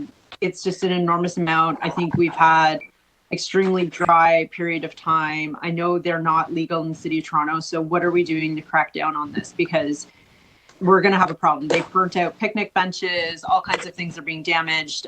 What are we doing around that? So through you, Mr. Chair, we are, and I think there was a media release that was actually just went out at noon around an increased sort of supervision and enforcement approach for this weekend. That includes very specifically Toronto Fire on some of the bonfire issues that we're having. So we have an integrated group that includes Toronto Fire, Toronto Police, MLS, parks, parking enforcement, and a bunch of others that are looking to these. We agree. Last weekend, we saw an unprecedented amount of bonfires and fire activities along the beach and in parks. And in discussion with Toronto Fire, we all agree that there is a certain risk. Not only is it contrary to the bylaws around the use of parks, but it's dangerous. And we're now involving Toronto Fire in a more proactive approach when those bonfires pop up. Just last question around the litter piece. Like, I know we put up signs saying don't litter. But what are we doing in terms of like paid media? I mean, when we were all kids, there was huge campaigns about littering that were out. There was commercials, it was on the radio. Aside from, social media, which, only hits, doesn't hit everybody, and putting up signs, which frankly kind of look a little bit like the social distancing signs. So I think people ignore it. Are we doing any paid media, and is there potential for us to kind of do more in that respect? So through the chair, I'd have to direct that question to our strategic communications folks. They've been coordinating the media, social media, and otherwise, and I'm not sure whether paid media is part of that strategy. So I can follow up with them. We can follow up directly with your office. I'm not sure if there's anybody from strategic communications on the phone. Okay, that's great. And just, I think in terms of the signage, like residents are sending me signs like that they're using in Britain and other places. And, they're a little bit more sassy and fun, but get attention getting. But like, I just feel like we may want to consider, being a little bit more assertive with the signs than we are right now. So happy to forward all of those to strategic communications to have that. I'll forward you the ones they've sent me.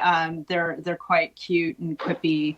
And I think we can certainly do more in that respect. So thank you for indulging me, Mr. Chair, in the questions. Oh, no, they were quite good. They were quite good. And you've got me so excited about the topic, I'm going to ask them as well. James, I have a question.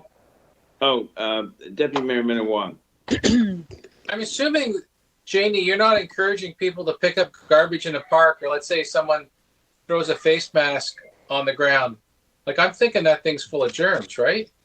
We're encouraging people wherever possible to pick up after themselves. To be perfectly honest, but if there's garbage in a park, right?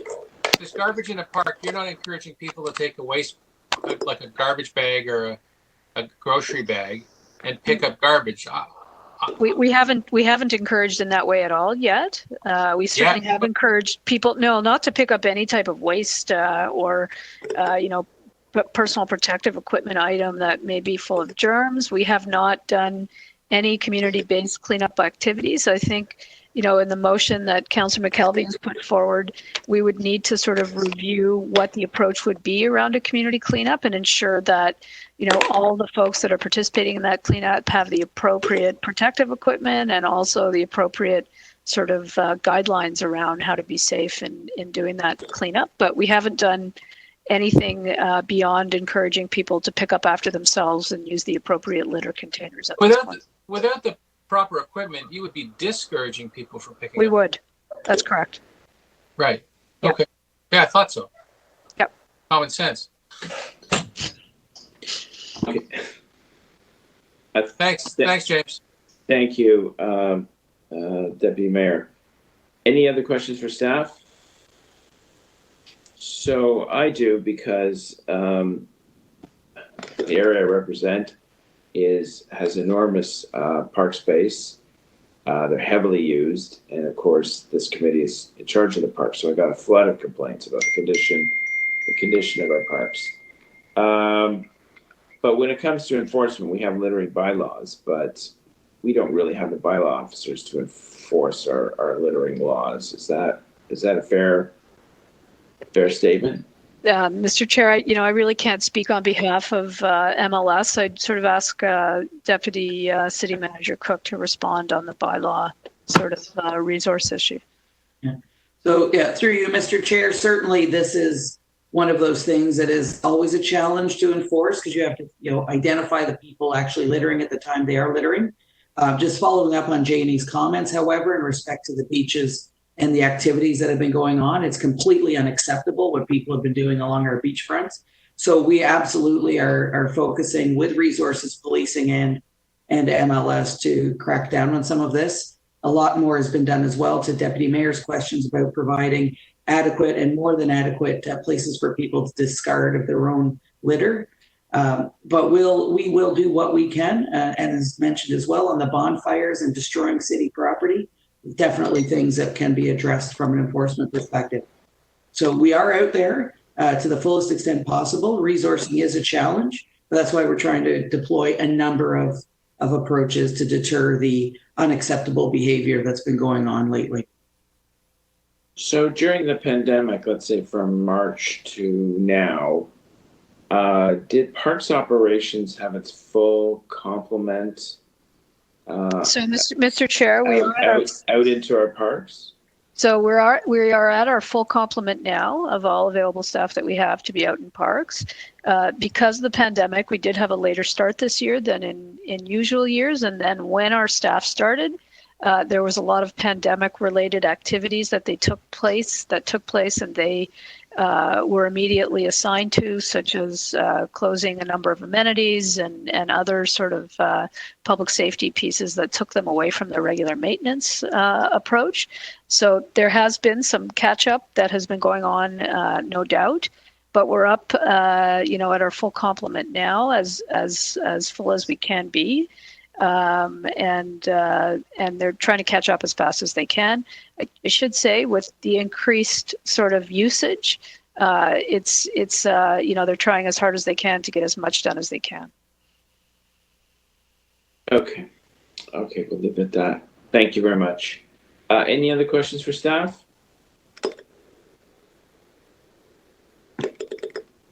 Okay, we can vote on the motion. Oh, sorry. Any speakers?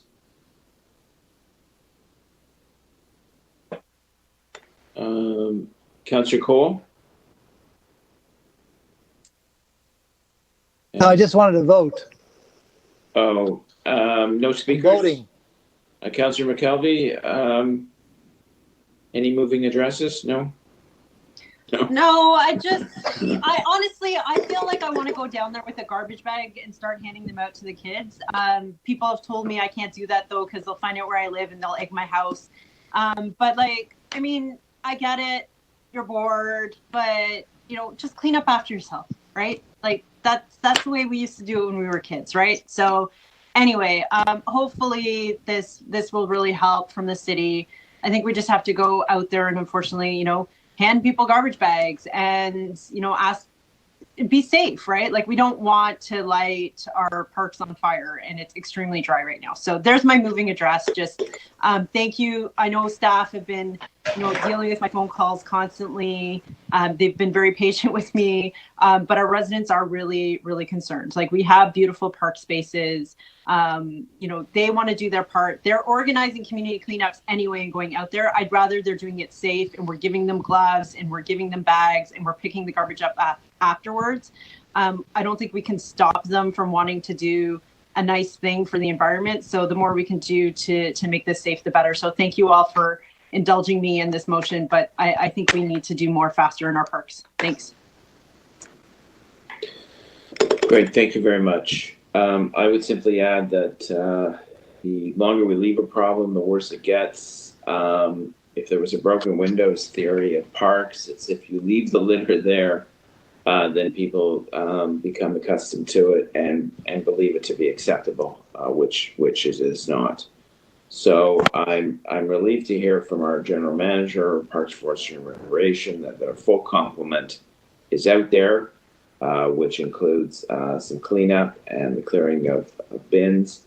And of course, I thank Councillor McKelvey for bringing her motion forward so we can get our community cleanup days going again, working with solid waste and parks. So thank you very much. So the motion, if we could put that on the screen, that'd be great.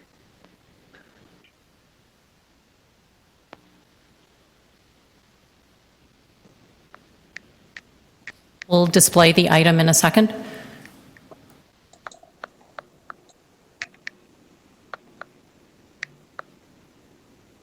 Gosh, it's on such fancy letterhead. There we go. Oh, yeah.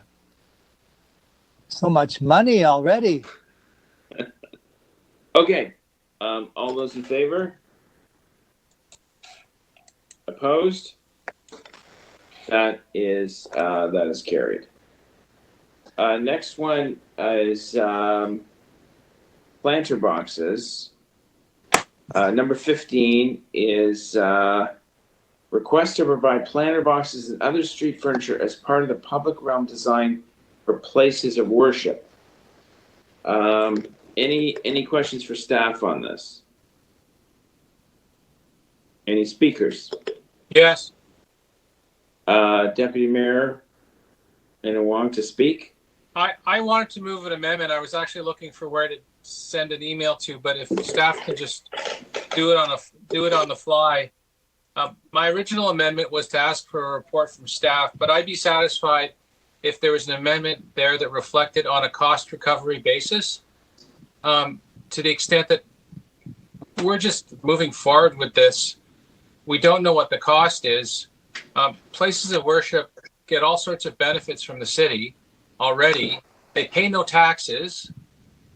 I don't think we charge them for garbage collection or city services such as that. And, if there's a safety issue, I'm kind of okay to reflect that they need some sort of safety arrangements, and, transportation services can help them as required. But in terms of bollards and planters, I just think that if we're going to provide that level of service, there has to be a cost center. And we all have to be really sensitive right now with regard to additional costs, because we have no money. And I would just like to see this done on a cost recovery basis. Well, I hope that could be a friendly amendment, because it seems pretty reasonable to me.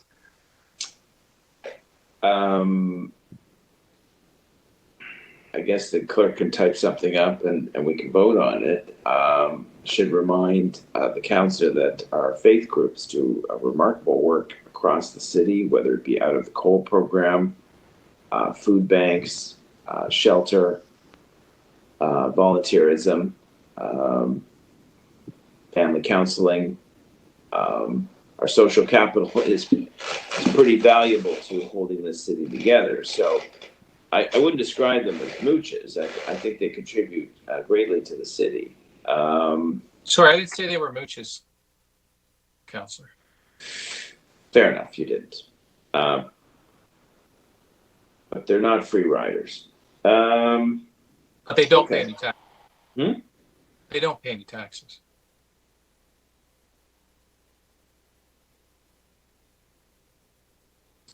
Councillor Cole, what would you like to do with your motion?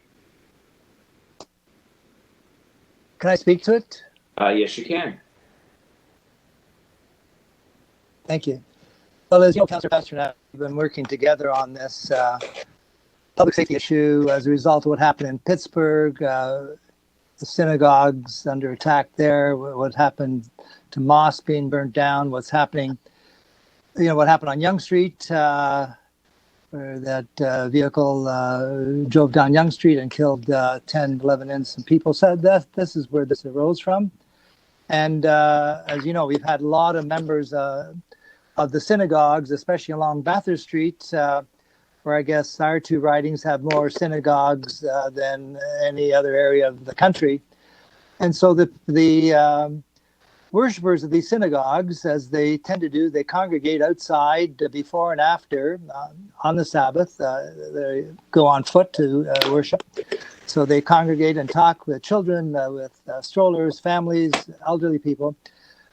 So they have, since the situation that occurred in Yonge Street in Pittsburgh in California, they've asked if it's possible that the city, when they reconstruct major streets like they are in Bathurst Street, there's a major reconstruction taking place in Bathurst Street. And I talked to transportation staff.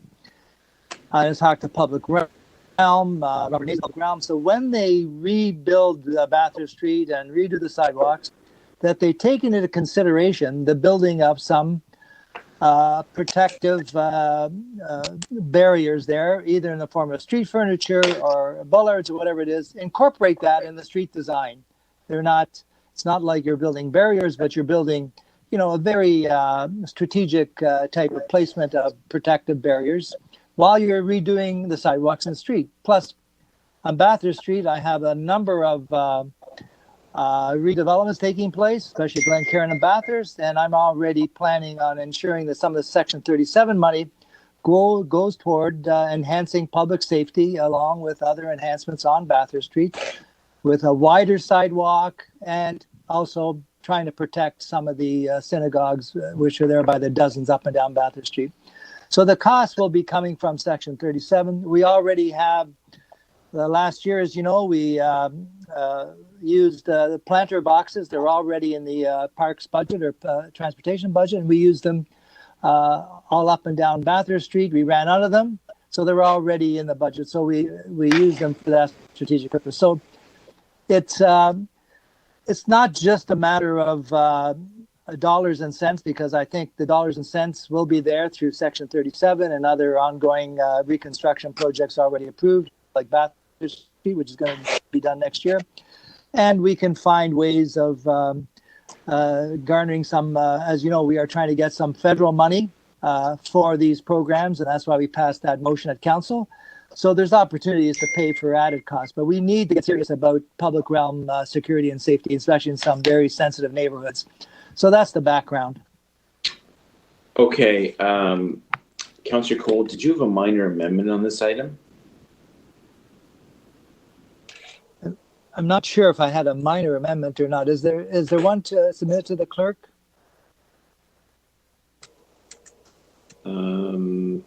Yeah, I think there was that we would ask the general manager of transportation services to work with the city to enhance pedestrian protection safety. Okay. Yes, that it would go to the general manager of transportation to undertake this as a more comprehensive approach to this. Okay, fair enough. When a similar item went to council, we asked the Office of Emergency Management to work on it because police services wouldn't. So we'll see. Yeah, we'll see whether they will. Yeah. But no, thank you very much. So what have we got here? We've got Councillor Cole's minor amendment. Deputy Mayor Minnan-Wong, you were going to. Oh, there you are. That's it. That's all. Yep. Oh, okay. And that would also, sorry, Mr. Chairman, that actually contemplates Councillor Cole's idea. If it comes from Section 37 money, then it's on a cost recovery basis. Well, we usually don't charge. We don't charge businesses that are making big profits public chargebacks for public realm improvements. I don't know why we would charge charitable organizations. When they want extra, we do. Well, are we getting into a debate here?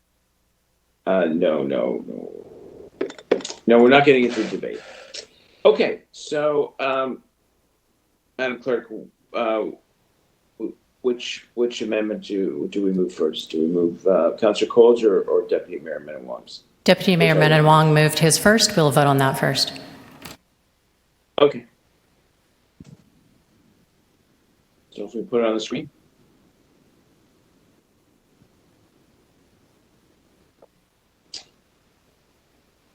Okay, it's with that on the screen. I can't see anybody. So, okay, does everybody get the gist of this? Okay, great. So all those in favor?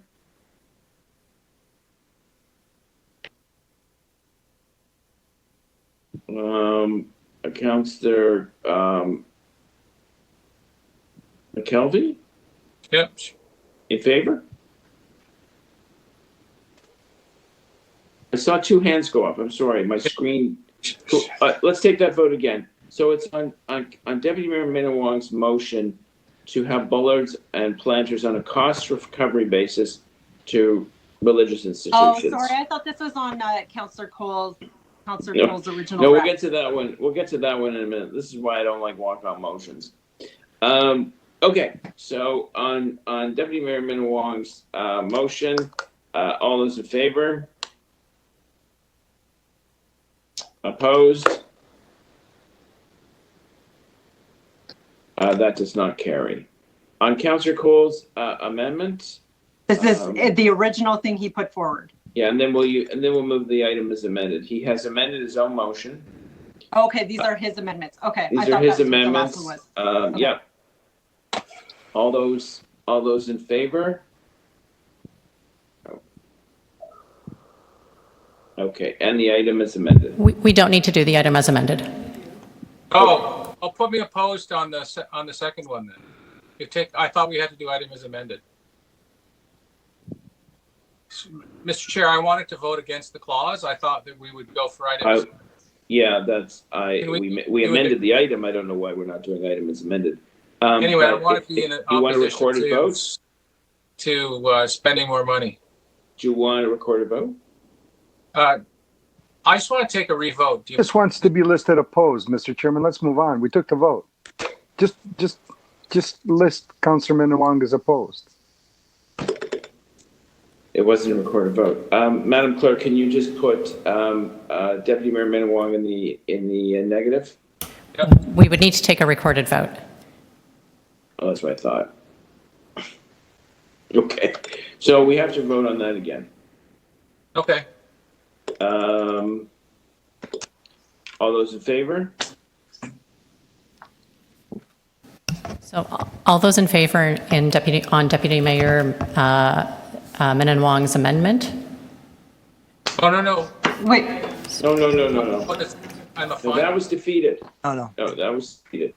But it's a good idea. I like that idea. Mr. Chairman. No, we're on the main item.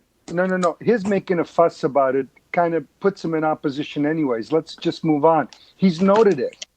He's called it out. It's That's recorded. fine. Just move on. It's all James. over YouTube. I saw the way he voted. I will let the record show. Councillor Cole saw the way he Let the record voted. show that I agree with Councillor Peruzza. Okay. All right, can we move on to the next item? Yeah, way to go.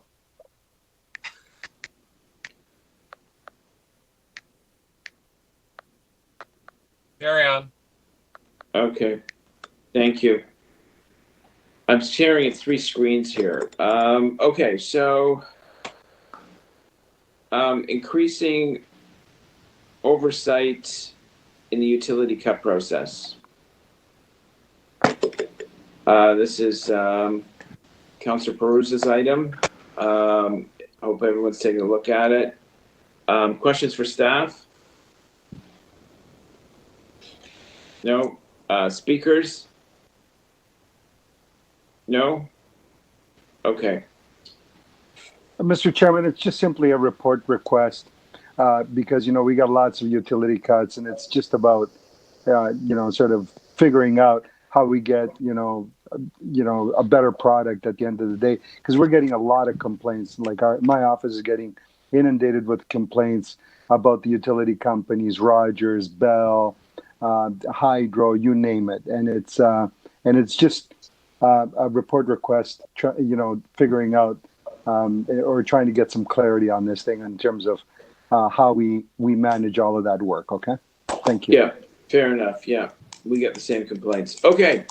All those in favor? Opposed? That is carried.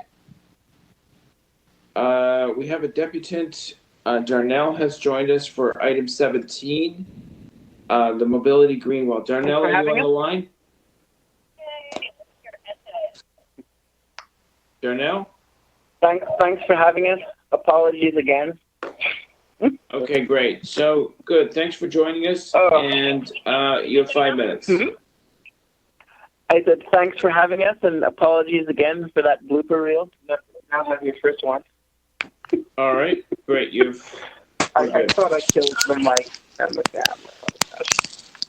Okay, I have to go now. Bye. So Hello? Darnell, yep, Darnell, you're on. It's great. You have 5 minutes. Thank you very much. My name is Darnell Harris. I'm the Executive Director of our Greenway, and I greatly appreciate the time that the committee has afforded me to speak to this item. Of course, we've been to the committee before and have received the committee's support for moving ahead and looking at this, and especially now that we're in a situation where environmental issues, where mobility issues where, the need to move goods locally is more of an issue than ever before. There's a great opportunity here to specifically build a partner and to support a community-led opportunity that would be able to actually manage pathways.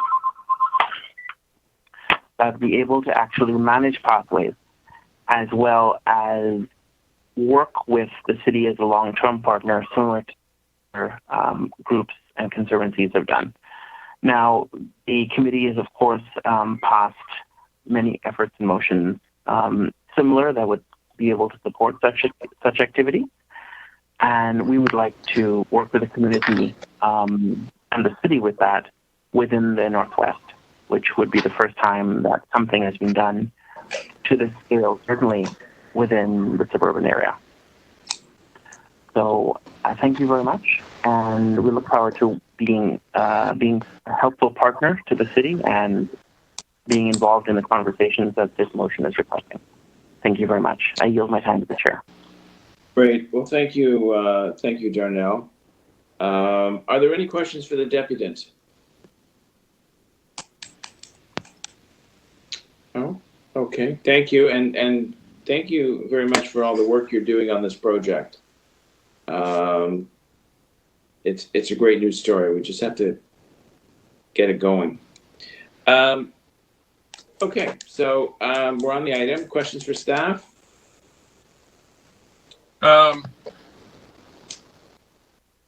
Yeah. Deputy Mayor? Yeah. This is the mobility. So can staff explain what the Mobility Greenway is? Through the chair, the Mobility Greenway is a proposal that's come from Darnell and his group for. I've seen it at committee a couple of times. Related, my understanding, and the last time I was engaged with this, it was around the Finch West corridor. Mostly having a cycling facility that was parallel to the Finch West corridor. There's been significant concerns in trying to move forward, given the last time I looked at the proposal, I think it was 21 kilometers long, and we didn't yet have any. It could be a different proposal at this time, but I'm just saying previously when we looked at it, it was quite long. Not an opportunity to integrate it into the Finch West LRT without reconfiguration of the roadway. Although there was some interest in having it be accessible to mobility, cargo bikes, etc., for the transport of goods, it was also a cycling facility. So and again, I only know what I was presented a little while back, so it might have been modified, but we don't know. This is nowhere in our capital program, and we don't even have a thumbnail of what the costs might be. So I would be happy to be corrected on what the content is, but that's my memory of what this was last time it came forward. So this is nowhere in our 5 or 10 year capital plan? No, not in. And you don't even have any visibility on what the plan actually is? Not other than at a very high concept level. Wow. Okay, well, I'll speak to the item. I have some significant concerns, Mr. Chair. All righty. Any other questions for staff?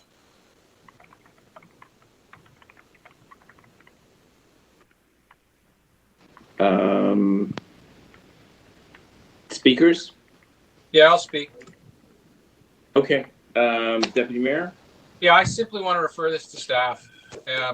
This is so not ready for prime time. Mr. Chair, you know how long it takes to get a capital program through the system. And if it's 21 kilometers, the cost of that would be stratospheric.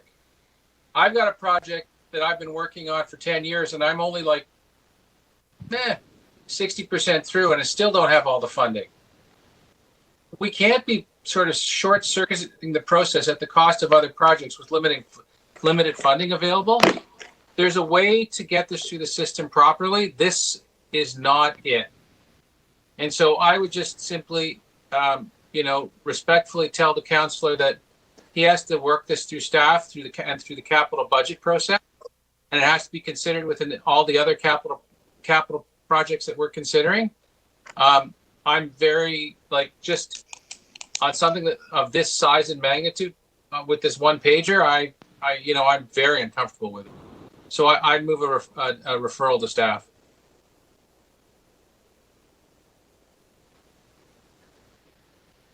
I'm finished. All right, thank you. Thank you, Deputy Mayor. Can I speak to it as well, Mr. Yes, Councillor Peruzza. Sure. I guess, I was somewhat awestruck. This is a great idea, by the way. And, I've sort of seen as many of you have, and as I'm sure staff has, seen sort of kind of the preliminary drawings on this. And this is really a missed opportunity. And why do I say that? Because, we're doing an LRT line on Finch Avenue, and Mr. Harris proposed some time ago that there was an opportunity to sort of take the sort of on-road, off-road infrastructure and make it, turn it up a notch and make it somewhat more magnificent, as opposed to just kind of returning a roadway that while it has a considerable amount of improvements and while it has a bicycle lane that's off the road, mostly off the road, that it could be turned into something far more grand than just that. And he's been trying to have staff take a look at it in a serious way for quite some time, and has also identified some funding sources for it at the federal level, where there's a considerable environmental component to the project. So he's been trying to get them to understand it, sort of to explain it to the staff, and have the staff really understand it. I understand as well some of the limitations around this particular project and the way the provincial government, through Metrolinx, awards these contracts. And it awards them in such a way, and I know that Councillor Cole is probably experiencing the same thing on Eglinton Avenue. Awards them in such a way where you can't add a nail, you can't add a blade of grass to it without facing massive costs by the consortiums that are actually under contract to build the projects. So while one can contemplate all of the issues with projects of this size in the planning stage, because as you get out there in the field, it's kind of, think of it this way: when you're doing some renovations to your home, you have an idea, you want to add a room, so you contract somebody to build you that room. Now when he punches a hole through your wall to connect that room, discovers faulty plumbing and faulty electrical work. But now you can't fix the plumbing and you can't fix the electrical work because it becomes cost prohibitive, because your contract has been worked in such a way that literally, quite literally, you have to finish the new room and then dig it all up again and dig up the walls later on to put in your, the plumbing, to fix the plumbing and to fix the electrical work. And it's such an awkward way to award these contracts, and so that's really what this motion intends to do, is to have us look at Finch Avenue and make it enhance it. I also understand Councillor Menon Wong's trepidations. There's a way to plan these things, and there's a process to plan them, but and this isn't intended to circumvent the process or anything like that. It's just really intended to try to get some enhancement onto the street in a way that's environmentally sensitive and improves the look and feel of the street. Thank you very much, Mr. Chair. Thank you, Councillor Perusa. I will just speak for a minute. You know, for anything to get going on a local basis across the city, it starts this way. It starts the proper way. You bring a motion to committee. You get a couple of sponsoring councillors who like the idea. You do your homework. The various groups, they get councillors to bring it to committee, and they have staff report back as whether it's a viable option, how to fund it, how we can make it happen. Maybe we can't do all of it. Maybe we do some of it. Maybe we do it over a 10-year period. But this is how we get these things going. And there's really, this is the proper procedure. It's being brought to committee. Our job is to bring ideas to committee and have staff look at them, and staff come back with recommendations. If we can adopt the recommendations, we can amend them, we can defeat them, and then we send it off to council. And nothing will happen without a funding source. I can tell you that we do have some Section 42 and Section 37 for projects like this, and we also have public realm spending envelope. Moreover, if there's any intensification with buildings, with any kind of residential intensification or commercial intensification, we can make a condition on the planning application for certain public realm improvements to be done. I mean, that's pretty normal what goes out in front of their building. So what kind of city do you want? You want a city where everyone's discouraged, no one wants to bring ideas forward, we say no to everything, or do we want a city where we want groups like Darnell's group to come forward with ideas? And it aligns greatly with our Transform TO strategy, our tree canopy, our greening strategy, our cycling strategy. It seems to all fit in. Is it easy? Is it cheap? Well, no. If it was easy, it'd be done by now. So I think the motion's okay. I'm going to support Councillor Perusa's motion. Admittedly, I think some of it goes into my ward, on Finch or adjoining ward, and I'd like to see some work on this. I'd like to see this going forward. Thank you.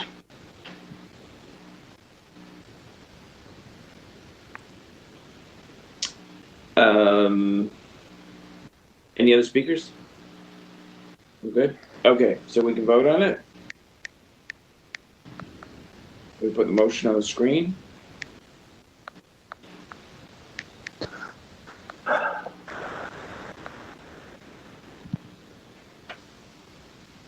Oh, okay, right, there's some amendments.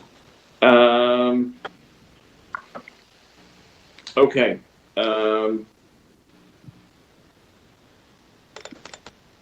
All those in favor of the amendment? Opposed? Oh, yeah, sorry, I wrote it the wrong way. All right, let's revote. All those. Sorry. In favor of which amendment? So, Madam Clerk, can we put that back on the screen? It's a referral. And refer to the Deputy City Manager, Infrastructure and Development Services. Okay. I'm just going to go into the big round filing cabinet. Okay. All those in favor of that motion? Mr. Chairman, just on a point of order or point of privilege. My referral to the Deputy City Manager was genuine, and when you said it goes into the round file, you're just basically saying that she's just going to throw it away. And my point of privilege is you shouldn't be saying things like that. Well, no, it's disrespectful to the Deputy City Manager. I'd like you to withdraw that. I withdraw it. Yeah, then I don't understand your motion, but let's vote on it anyway.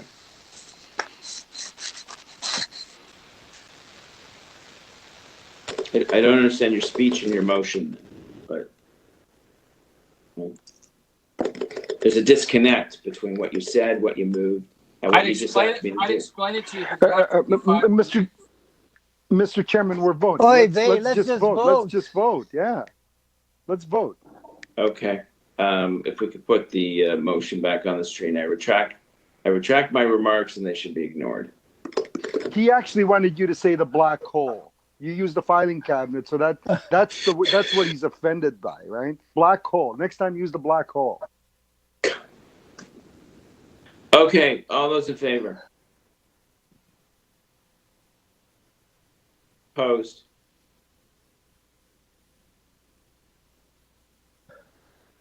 Doesn't carry. On the motion?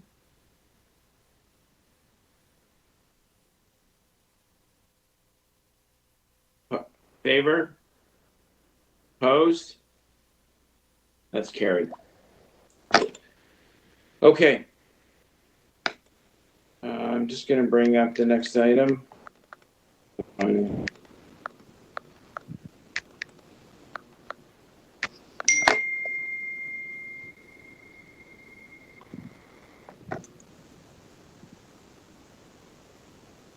Okay, next one is 18, improving maintenance service level of pedestrian walkways. Questions for staff?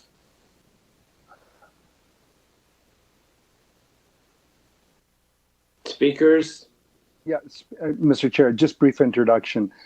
Again, you know, we're getting a lot, especially now that people are being encouraged to walk around a lot more folks walking around in the evenings and so on.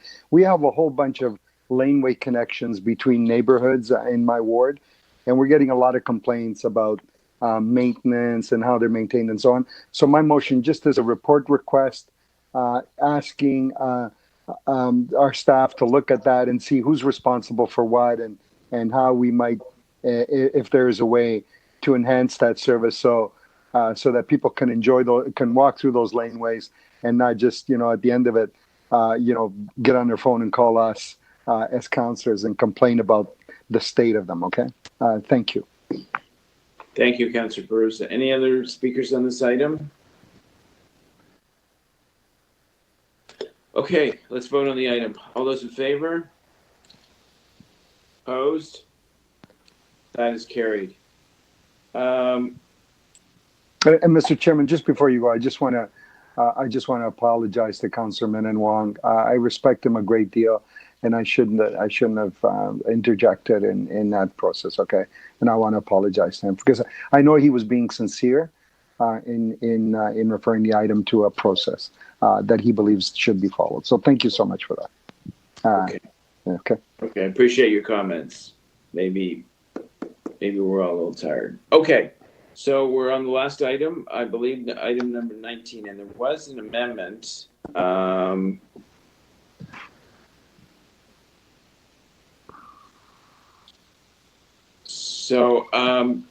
Request to undertake review of current plans with the inclusion of COVID pandemic protection lens for parks. Questions for staff? Yes, just quickly question. Okay, Councillor Cole. Is there a problem in taking a second look at some of these plans which are underway? For instance, in these three parks I've mentioned in my ward, like Baycrest, the one in Lawrence Heights and Eglinton Park, and taking a look and making sure that whatever improvements we make there, that we look at some of these new realities of including wider trails, wider walkways, more green space, and making sure washrooms, etc., are conscious of the need for ventilation and proper spacing, etc. Is there a challenge in doing that? So through you, Mr. Chair, it's Janie. There's no issue in reviewing those plans, but should mention that the budgets for those parks are sort of capped at what they are right now. So the revisions, if there are any revisions, would have to be done within the existing budget envelopes. Yeah, but isn't it possible that there would be a reduced in budget? Because I know at Eglinton Park, I don't want all the bells and whistles of fire pits and walls and all this extra construction, I want it to be naturalized. So wouldn't there be a possibility of savings by not doing all this building? So through you, Mr. Chair, there's always those possibilities in any decisions around any park design. So choices to be made around where funds will be spent for sure. And none of those designs are 100% finalized yet. So there's lots of time to review those considerations. Okay, thank you. Thank you, Councillor Cole. Any other questions for staff? See any hands up? No. Speakers? Just quickly, Mr. Chairman, I just want these are three park revitalizations are already underway in the planning stage. And I just want to make sure as we go ahead, we just take into account, if we're going to have a walking trail, it could be wider. If we're going to have a cycling trail, the same thing. If we're going to have construction on a park site, and especially in the Young Eglinton area, we have no space at all, no parks at all. So we need to make sure that we retain as much green open space as possible. So I just want to put it through that review process to make sure that we take in these new realities into account as we rebuild and reconstruct these parks. Okay, thank you, Councillor Cole. Now, Madam Clerk, I see there's an amendment. There's the original motion that was brought on the floor, and then there's an amendment to that. I can move the amendment. I think it was. Did Councillor Cole amend his? Oh, okay. All right. Okay, did you see the amendments on the screen?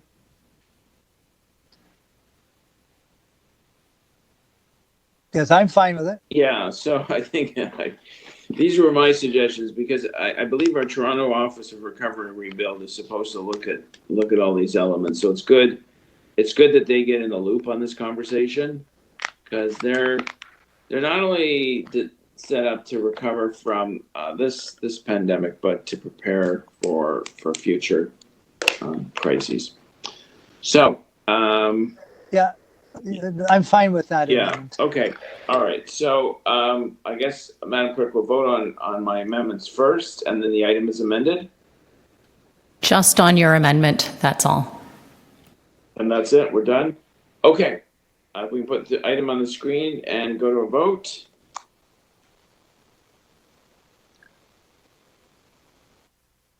All those in favor?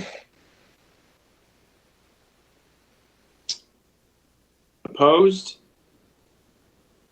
That carries. Well, I'm at the bottom of my screen here. I assume our business for today is concluded. Thank you very much, members of the committee. Thank you very much to the clerk's team. Thank you very much to city staff, senior staff, and of course, members of the public and our deputies. And of course, our IT people who made this all happen. So enjoy the rest of the day. Be safe. And we'll speak to you soon. Take care. Thank you. Thank you, everybody. Have a good day. Thanks, Cha. Thank you.